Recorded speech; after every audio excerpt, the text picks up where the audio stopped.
കഥ തുടരുന്നു. ശങ്കരേട്ടാ, ആരുടെ കടയ്ക്ക് തീ പിടിച്ചു. അവിടെ ഇരുന്നു കൊണ്ട് കർണൻ വിളിച്ചു പറഞ്ഞു. ഇരുളിലായത് കാരണം അത് ആരുടെ കടയാണെന്ന് അവൻ അറിയില്ലായിരുന്നു. മാത്രവുമല്ല, എത്ര കടകളുണ്ടെന്നോ അത് ആരുടെയൊക്കെയാണെന്നോ അവൻ അറിയില്ലല്ലോ. എങ്കിലും ശങ്കരേട്ടൻ്റെ കടയുടെ അടുത്ത് എവിടെയോ ആണെന്ന് മാത്രം മനസ്സിലായി. ശങ്കരനും പിന്നാലെ ഭാര്യയും മകളും ഇറങ്ങി വന്നു. ചതിച്ചടാ, അതെൻ്റെ കടയാണല്ലോ. നിലവിളി പോലെയായിരുന്നു അയാളുടെ ശബ്ദം. ഒപ്പം അയാൾ ഇരുളിലൂടെ താഴേക്ക് ഓടുകയും ചെയ്തു. കർണനും പിന്നാലെ പോയി. പക്ഷെ അവന് വഴി ശരിക്ക് കണ്ടുകൂടാ. പരിചയക്കുറവുമുണ്ടല്ലോ. അവൻ്റെ മുന്നിൽ കയറി സ്ത്രീകളും ഓടി. കർണൻ ഏറ്റവും പിന്നിലായി.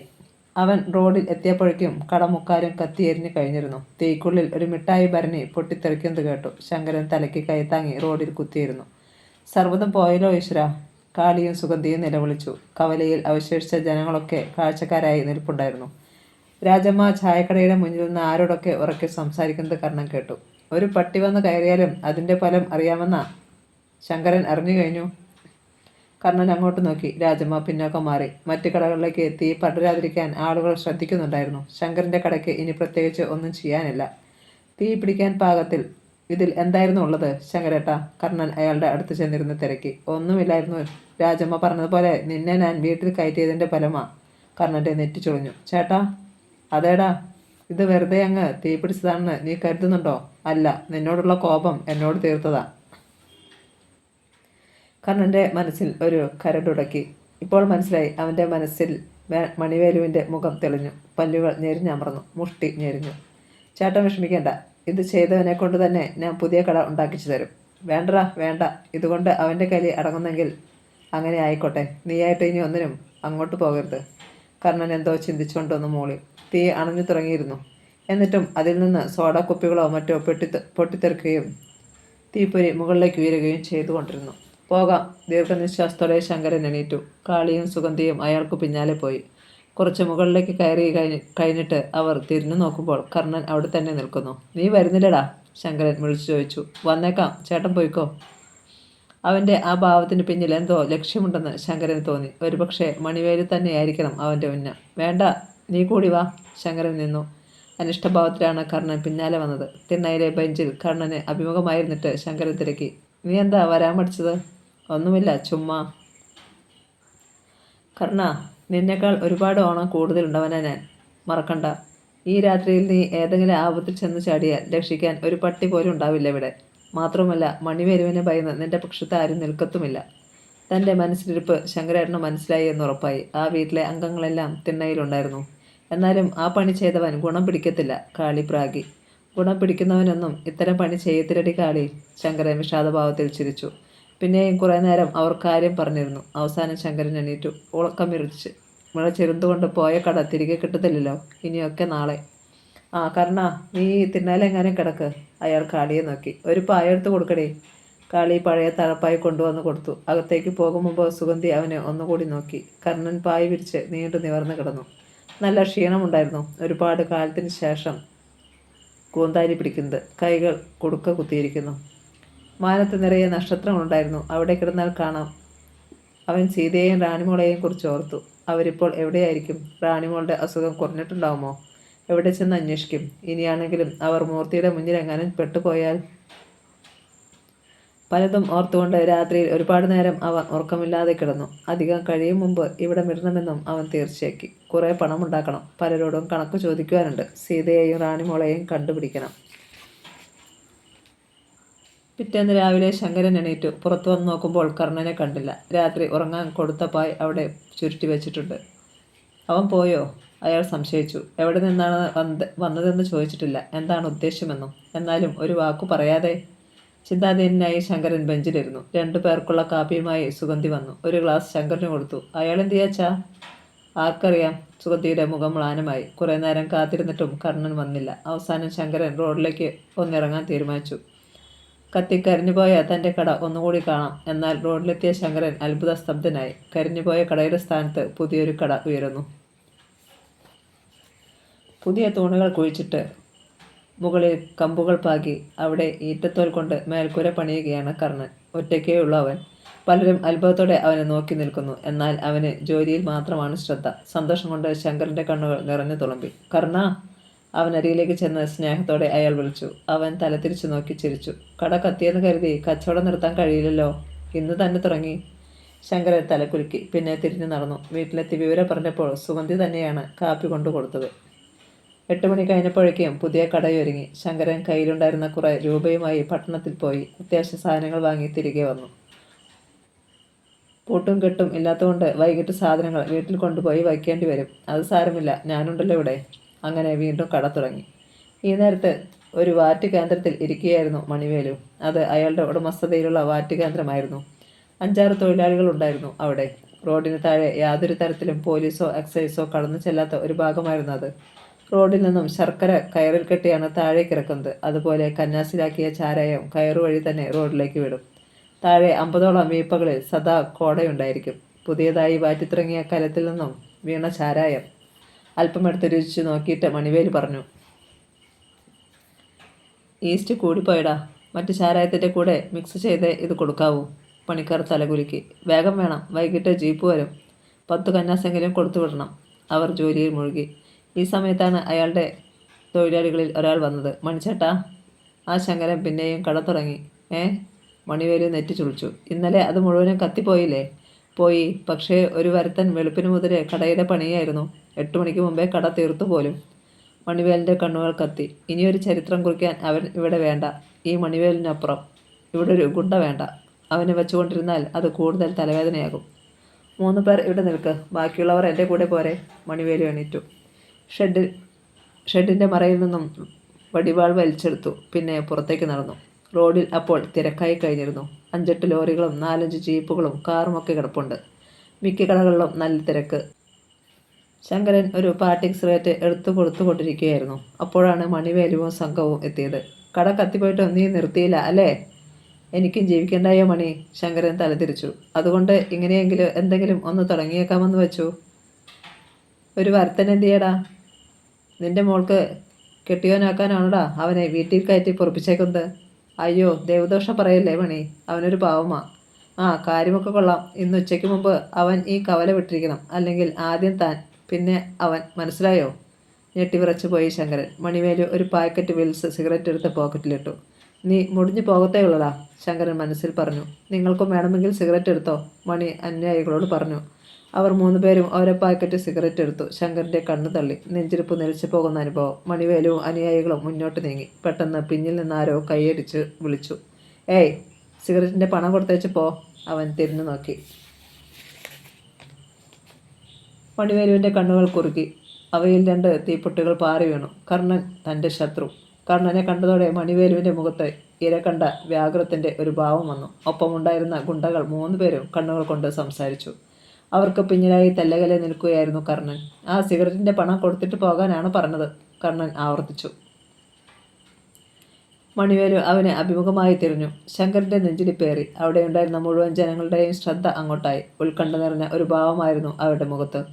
വേണ്ട കർണ, സിഗരറ്റ് പോയെങ്കിൽ പോകട്ടെ. അതിൻ്റെ പേരിൽ നീയായിട്ട് ഒരു പ്രശ്നമുണ്ടാക്കണ്ട, ശങ്കരൻ പറഞ്ഞു. പക്ഷേ കർണൻ അത് ചെവികൊണ്ടില്ല. മണിവേലുവിന് നേരത്തെ അവൻ്റെ ചൂടുകൾ വെച്ചു. മണിവേലു വികൃതമായി ചിരിച്ചു. എന്നോട് ആജ്ഞാപിക്കാൻ മാത്രം നീ വളർന്നടാ വരുത്താ. ഈ മണിവേലു ആരാണെന്ന് നിനക്കറിയാമോ? പിന്നെ ഇന്നലത്തെ സംഭവം കൊണ്ട് തന്നെ നിന്നെക്കുറിച്ച് എനിക്ക് നന്നായി മനസ്സിലായടാ. മണിവേലു ഒന്ന് വിളറി എങ്കിലും പറഞ്ഞു. നിനക്കൊരു മുന്നറിയിപ്പ് തരാനാണ് ഞാൻ വന്നത്. ഇന്ന് ഉച്ചവരെ സമയമുണ്ട്. നിനക്ക് എങ്ങോട്ട് വേണമെങ്കിലും പോകാം. അല്ലെങ്കിൽ ദാ ഈ വടിവാൾ കൊണ്ട് ചാകാനായിരിക്കും നിനക്ക് വിധി. മണിവേലു വാൾ മുന്നോട്ട് നീട്ടിപ്പിടിച്ചു. ഇവിടെ നീതിയും നിയമവും തീരുമാനിക്കുന്നത് ഞാനാ. അതനുസരിച്ച് കഴിയാവുന്നവർ മതി ഇവിടെ. രാജമ്മ ചായക്കടയ്ക്ക് പുറത്തു വന്ന് വലത് കൈ എളിയിൽ തിരികെ അങ്ങോട്ട് നോക്കി നിന്നു. മണിവേലു ഈ നിമിഷം തന്നെ കർണൻ്റെ കഥ കഴിക്കുമെന്ന് അവൾ കരുതി. നിയമം നടത്താൻ നീ ആരാ? ഇവിടുത്തെ ചക്രവർത്തിയോ? ആരാണ് നിനക്ക് ഇതിനൊക്കെ അധികാരം തന്നതെന്ന് എനിക്കും ഒന്നറിയണമല്ലോ. അയാളുടെ കണ്ണുകളിലേക്ക് തറപ്പിച്ച് നോക്കിക്കൊണ്ടായിരുന്നു കർണൻ്റെ സംസാരം. ആ കണ്ണുകളെ നേരിടാനാവാതെ അയാൾ മുഖം തിരിച്ചു കളഞ്ഞു. കർണൻ തുടർന്നു. ഇവിടുത്തെ പാവപ്പെട്ടവരുടെ അത്താഴം മുട്ടിക്കുന്ന നിന്റെ സ്വഭാവം ഇതോടെ നിർത്തിയാൽ നല്ലത്. നിന്നോട് വഴക്കിനും വക്കാണത്തിനും ഒന്നും ഞാൻ വരുന്നില്ല. പക്ഷേ നിന്നെ ഭയന്ന് ഇവിടെ നിന്ന് ഓടിക്കളിക്കാനൊന്നും എന്നെ കിട്ടില്ല. എനിക്കും ജീവിക്കണോടാ. അതിനിടയിൽ മെക്കിട്ടുകാരൻ വന്നാലുണ്ടല്ലോ, വച്ചേക്കില്ല. മേലേക്കും താഴേക്കും നോക്കില്ല ഞാൻ. നിന്നെ കൊല്ലണമെങ്കിൽ അതിനും മടിക്കില്ല ഞാൻ. കർണൻ വെട്ടിത്തിരിഞ്ഞു നടന്നുപോയി. ഒരു മാത്ര ആ പോക്ക് നോക്കി നിന്നു മണിവേലു. അയാളുടെ അണപ്പല്ലുകൾ ഞെരിഞ്ഞമരുകയായിരുന്നു. അയാൾ അലറി അറിയിച്ചു. ഉച്ചയ്ക്ക് ശേഷം നിന്നെ ഇവിടെ കണ്ടാൽ നാവ് കൊണ്ടായിരിക്കില്ലടാ നായേ ഞാൻ മറുപടി തരുന്നത്. അയാൾ തിരിഞ്ഞ് അനുയായികളെ നോക്കി. വരുന്നിടാ. അവരൊന്നിച്ച് രാജമേലെ ചായക്കടയിലേക്ക് കയറി. എന്നാലും രണ്ടെണ്ണം പൊട്ടിക്കാഞ്ഞത് കഷ്ടമായി പോയി മണിച്ചേട്ടാ, രാജമ്മ പരിഭവം പറഞ്ഞു. മണിവേലു ഒന്ന് അമർത്തി മൂളി. നീ വിഷമിക്കാണ്ടിരി രാജമ്മേ, ഇവിടുന്ന് പോയില്ലെങ്കിൽ ഇന്നവൻ വാങ്ങിക്കുക തന്നെ ചെയ്യും. എന്നാലും മണിച്ചേട്ടൻ്റെ സിഗരറ്റിൻ്റെ കാശ് കൊടുപ്പിക്കാൻ അവന് കഴിഞ്ഞല്ലോ. അവൻ്റെ അപ്പൻ നോക്കിയാൽ അവിടുന്ന് അതിന് കഴിയുമോടി. ആ കുഞ്ഞുഞ്ഞെ ചായ കൊണ്ടുവാ. വാതിൽക്കൽ നിൽക്കുകയായിരുന്ന രാജമ്മയുടെ ഭർത്താവ് അകത്തേക്ക് വലിഞ്ഞു. രോഷം കടിച്ചമർത്തിക്കൊണ്ടാണ് ശങ്കരൻ്റെ മുറ്റത്തേക്ക് കർണൻ കയറി ചെന്നത്. സുഗന്ധി അവിടെ നിൽപ്പുണ്ടായിരുന്നു. അവളെ ശ്രദ്ധിക്കാതെ അവൻ കൂന്താലിയും എടുത്ത് കോലഞ്ചി കിളയ്ക്കാൻ പോയി. മണിവേലിനോടുള്ള ദേഷ്യത്താൽ മണ്ണിൽ ആഞ്ഞാഞ്ഞു കിളച്ചു. മെഡിക്കൽ കോളേജിൽ കൊച്ചുറാണി സുഖം പ്രാപിക്കുകയായിരുന്നു. അന്ന് അവളെ വാർഡിലേക്ക് മാറ്റി. മകൾ അമ്മയെ നോക്കി തളർന്ന ഭാവത്തിലൊന്ന് ചിരിച്ചു. സീതയ്ക്കുണ്ടായ സന്തോഷത്തിന് അതിരില്ലായിരുന്നു. തൻ്റെ പ്രാർത്ഥന ഈശ്വരന്മാർ കേട്ടല്ലോ. തൻ്റെ പൊന്നുമോളെ തിരിച്ചു തന്നല്ലോ. ഞാൻ എവിടാ അമ്മേ? മുകളിൽ വേഗത കുറഞ്ഞു കറങ്ങുന്ന ഫാനും തൻ്റെ അരികിൽ മറ്റ് കിടക്കകളും അതിൽ ആളുകളെയും കണ്ട് അവൾ തിരക്കി. ആശുപത്രിയിൽ. റാണിമോളെ കുഞ്ഞു കണ്ണുകൾ കൊണ്ട് ആരെയോ തിരയും പോലെ ചുറ്റും നോക്കി. അച്ഛനെന്തി അമ്മേ? സീത ഒന്ന് പതറി. കൺകോളുകളിൽ 2 തുള്ളി നീർ പിടിച്ചു. പക്ഷേ മകൾ കാണാതെ അവൾ ഒപ്പി. മോളെ, അച്ഛൻ രാവിലെ വരെ ഇവിടെ ഉണ്ടായിരുന്നു. പിന്നെ വീട്ടിലേക്ക് പോയി. വൈകിട്ട് വരും. റാണിമോൾക്ക് ആശ്വാസം. പക്ഷേ സീതയുടെ ഹൃദയം പിടയുകയായിരുന്നു. അദ്ദേഹം എവിടെയായിരിക്കും? മോൾക്ക് അസുഖം കുറവുണ്ട് എന്നുപോലെ അറിയാതെ വിഷമിക്കുകയായിരിക്കില്ലേ? ആ നേരത്ത് കോലഞ്ചി മുഴുവനും കിളച്ചു തീർത്ത കർണൻ കൂന്താലി മാറ്റി വെച്ചിട്ട് ഒരു മരത്തണലിൽ ഇരുന്നു. മണിവേലു തനിക്ക് തന്നിരിക്കുന്ന അന്ത്യശാസനത്തിൻ്റെ സമയം കഴിയാറായിരിക്കുന്നു. ഇനി ഏതു നേരവും പടപ്പുറപ്പാടുണ്ടായേക്കാം.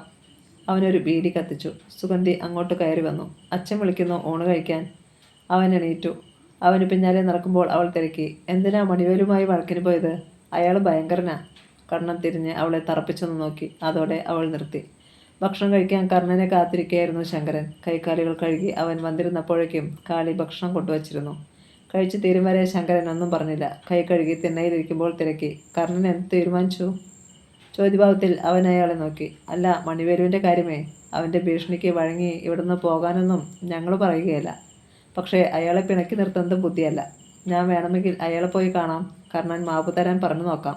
വേണ്ട, പെട്ടെന്നായിരുന്നു കർണൻ്റെ മറുപടി. ഒരുത്തൻ്റെയും കാല് പിടിച്ച് എനിക്കിവിടെ കഴിയണ്ട. അവൻ വരട്ടെ. എന്തു വേണമെന്ന് ഞാൻ നിശ്ചയിച്ചിട്ടുണ്ട്. വഴക്കിന് പോകാണ്ടിരിക്കുന്നതല്ലേ ഇരുകൂട്ടർക്ക് നല്ലത്? ചോദിച്ചത് കാളിയാണ്. ഞാനായിട്ട് ആരോടും വഴക്കിന് പോവില്ല എന്ന് വെച്ച് മെക്കിട്ട് കയറാൻ വന്നാൽ വിടുകയുമില്ല. ആ സംഭാഷണം അവിടെ അവസാനിച്ചു. ശങ്കരൻ കടയിലേക്ക് പോയി. കർണൻ പ്ലാവിൻ ചൂട്ടിൽ വന്ന് കരിയിലകൾക്ക് മുകളിൽ നീണ്ടു നിവർന്ന് കിടന്നു. അപ്പോഴവൻ സീതയെയും കൊച്ചുറാണിയെയും ഓർത്തു. അവരെ ഒരു നോക്ക് കണ്ടിരുന്നെങ്കിൽ. മണിവേലുവിനോടും ഗുണ്ടകളോടും ഒറ്റയ്ക്ക് പോരാടി ജയിക്കാം എന്നുള്ള അഹങ്കാരമൊന്നുമില്ല. തൽക്കാലത്തേക്കെങ്കിലും തനിക്ക് കിട്ടിയ ഈ ഇടത്താവളം ഇപ്പോൾ ഉപേക്ഷിക്കുക വയ്യ. അതുതന്നെ കാരണം. കിടപ്പിൽ ഒന്ന് മയങ്ങിപ്പോയി. ഏയ്, ശബ്ദം കേട്ടാണ് ഉണർന്നത്. ഒരു ഗ്ലാസ് കടും കാപ്പിയുമായി സുഗന്ധി നിൽക്കുന്നു. അവൻ എണീറ്റിരുന്നു. നന്നായിട്ട് ഉറങ്ങിയെന്ന് തോന്നല്ലോ. അവൾ ചിരിച്ചു. പക്ഷേ അവൻ ഗൗരവത്തിലായിരുന്നു. ഇപ്പോൾ സമയമെന്തായി കാണും? 5:30 കഴിഞ്ഞു. അവൻ കാപ്പി വാങ്ങി ഊതി കുടിച്ചു. അവളത് നോക്കി നിന്നു. എന്താ നിൽക്കുന്നേ? ഗ്ലാസ് ഞാൻ കൊണ്ടുവന്നേക്കാം, പോയിക്കോളൂ. മനസ്സില്ല മനസ്സോടെയാണ് അവൾ പോയത്. കാപ്പി കുടിച്ചിട്ട് അവൻ ഗ്ലാസ് കൊണ്ടുചെന്ന് തിണ്ണയിൽ വെച്ചു. കർണൻ ഓലിയിൽ പോയി കുളിച്ചു. തലേന്ന് കഴുകി ഉണക്കി വെച്ചിരുന്ന കൈലിയും ഷർട്ടും ധരിച്ചുകൊണ്ട് റോഡിലേക്ക് ഇറങ്ങി. കർണനെ കണ്ടതോടെ എല്ലാ കണ്ണുകളും അങ്ങോട്ടായി. മണിവേലുവിൻ്റെ ആജ്ഞയെ ധിക്കരിച്ച് യാതൊരു കൂസലുമില്ലാതെ നിൽക്കുന്ന ഇവൻ ചിലർക്കാരനല്ലെന്ന് പലർക്കും തോന്നി. കർണനങ്ങ് തിരിച്ചു പോ, ശങ്കരൻ പറഞ്ഞു. മണിവേലു കണ്ടാൽ? എത്ര കാലം അവനിൽ നിന്ന് ഒളിച്ചു നിൽക്കാനാവും ശങ്കരേട്ടാ? അത് വേണ്ട, അവൻ വരട്ടെ. പറയാനും പ്രവർത്തിക്കാനുമുള്ളത് നേരിട്ട്. അവൻ റോഡിന് എതിർഭാഗത്തുള്ള ഒരു കലിങ്കിൽ പോയിരുന്നു. അവൻ്റെ വിളക്കൂതാൻ നേരമായി. ചായക്കടയിലുണ്ടായിരുന്നവരെ നോക്കി രാജമ്മ പറഞ്ഞു. മണിച്ചേട്ടൻ വരാൻ നേരമായി. നിനക്ക് മറ്റൊന്നും പറയാനില്ല രാജമ്മേ? കുഞ്ഞിന് അസ്വസ്ഥത തോന്നി. ദേ, നിങ്ങൾ നിങ്ങളുടെ കാര്യം നോക്കിക്കോണം. എന്നെ കയറി ചൊറിയാൻ വന്നാലുണ്ടല്ലോ. രാജമ്മ കഴിച്ചുകൊണ്ടി. കഷ്ടിച്ച് അരമണിക്കൂർ കഴിഞ്ഞു കാണും. കടകളിലുണ്ടായിരുന്നവർ പുറത്തിറങ്ങി. അകലേക്ക് നോക്കുന്നത് കണ്ട് കർണനൻ തല തിരിച്ചു നോക്കി. മണിവേലു വരുന്നു. ഇത്തവണ 6 പേരുണ്ടായിരുന്നു അയാളുടെ കൂടെ. അകലെ വെച്ചേ മണിവേലു കർണനെ കണ്ടു. ആ നെറ്റിയിൽ ചുളിവുകളുണ്ടായി. കാര്യം എന്തൊക്കെയായാലും കർണൻ താൻ വൈകിട്ട് എത്തും മുമ്പ് അവിടെ നിന്നും രക്ഷപ്പെട്ടിരിക്കും എന്നൊരു ധാരണയുണ്ടായിരുന്നു അയാൾക്ക്. പക്ഷേ ഇന്നുവരെ തൻ്റെ ആജ്ഞ നിരസിക്കാൻ ചങ്കുറപ്പുള്ള ഒരുത്തനും ഇവിടെ ഉണ്ടായിട്ടില്ല. കഴിഞ്ഞ 15 വർഷത്തോളമായി ഇവിടുത്തെ കിരീടം വയ്ക്കാത്ത രാജാവായി താൻ കഴിയുന്നു. അതിനിടെ തന്നോട് ഏറ്റുമുട്ടിയ പോലീസ് ഓഫീസർമാർക്ക് പോലും പരാജയമായിരുന്നു ഫലം. മണിവേലു തൻ്റെ അനുചരന്മാരെ നോക്കി. രണ്ട് കൽപ്പിച്ചാണ് അവനെന്ന് തോന്നുന്നു. ഇനി ബാക്കി വയ്ക്കണ്ട. അവർ തലകുലുക്കി. വടിവാൾ, സൈക്കിൾ ചെയിൻ, കടാര തുടങ്ങിയ ആയുധങ്ങളും ഉണ്ടായിരുന്നു അവരുടെ പക്കൽ. കർണൻ മണിവേലുവിൻ്റെ എഴുന്നള്ളത്ത് കണ്ടെങ്കിലും അത് തന്നെ ബാധിക്കുന്ന പ്രശ്നമേയല്ല എന്ന ഭാവത്തിൽ തന്നെ കലിങ്കിലിരുന്നു. ഒരു തരം കല്ലിച്ച ഭാവമായിരുന്നു ആ മുഖത്ത്. അന്ത്യവിധി തീരുമാനിക്കപ്പെട്ടവൻ്റെ ഭാവം. ഇനിയൊന്നും പ്രതീക്ഷിക്കാനില്ലാത്തവൻ്റെ ഭാവം.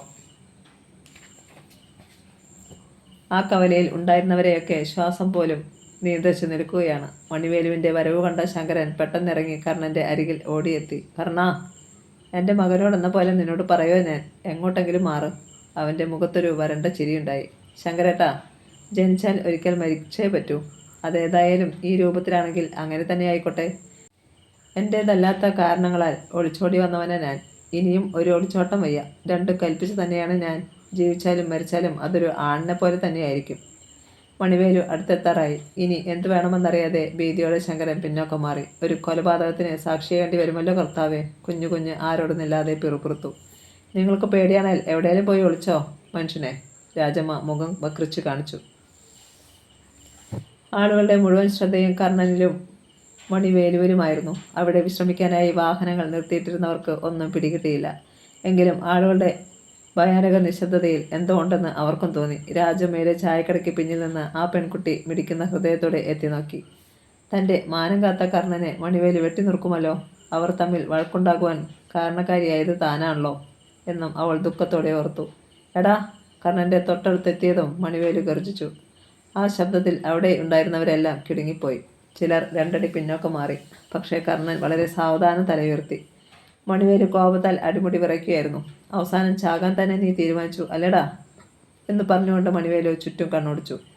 എല്ലാ തെണ്ടികളും കണ്ണു തുറന്ന് ശരിക്ക് കണ്ടോ എന്നെ എതിർക്കുന്നവന് കിട്ടുന്ന ശിക്ഷ എന്താണെന്ന്. റോഡിലൂടെ വന്ന വാഹനങ്ങളൊക്കെ അവിടെ എന്തോ പ്രശ്നമാണെന്ന് കണ്ട് അകലെ നിർത്തിയിട്ടു. മണിവേലുവിൻ്റെ ഗുണ്ടകൾ ആയുധങ്ങളുമായി കർണന് ചുറ്റും വലയം തീർത്തു കഴിഞ്ഞു. കർണൻ പതിയെ എണീറ്റു. ഒരു കാലുയർത്തി കരികിൽ വെച്ചു.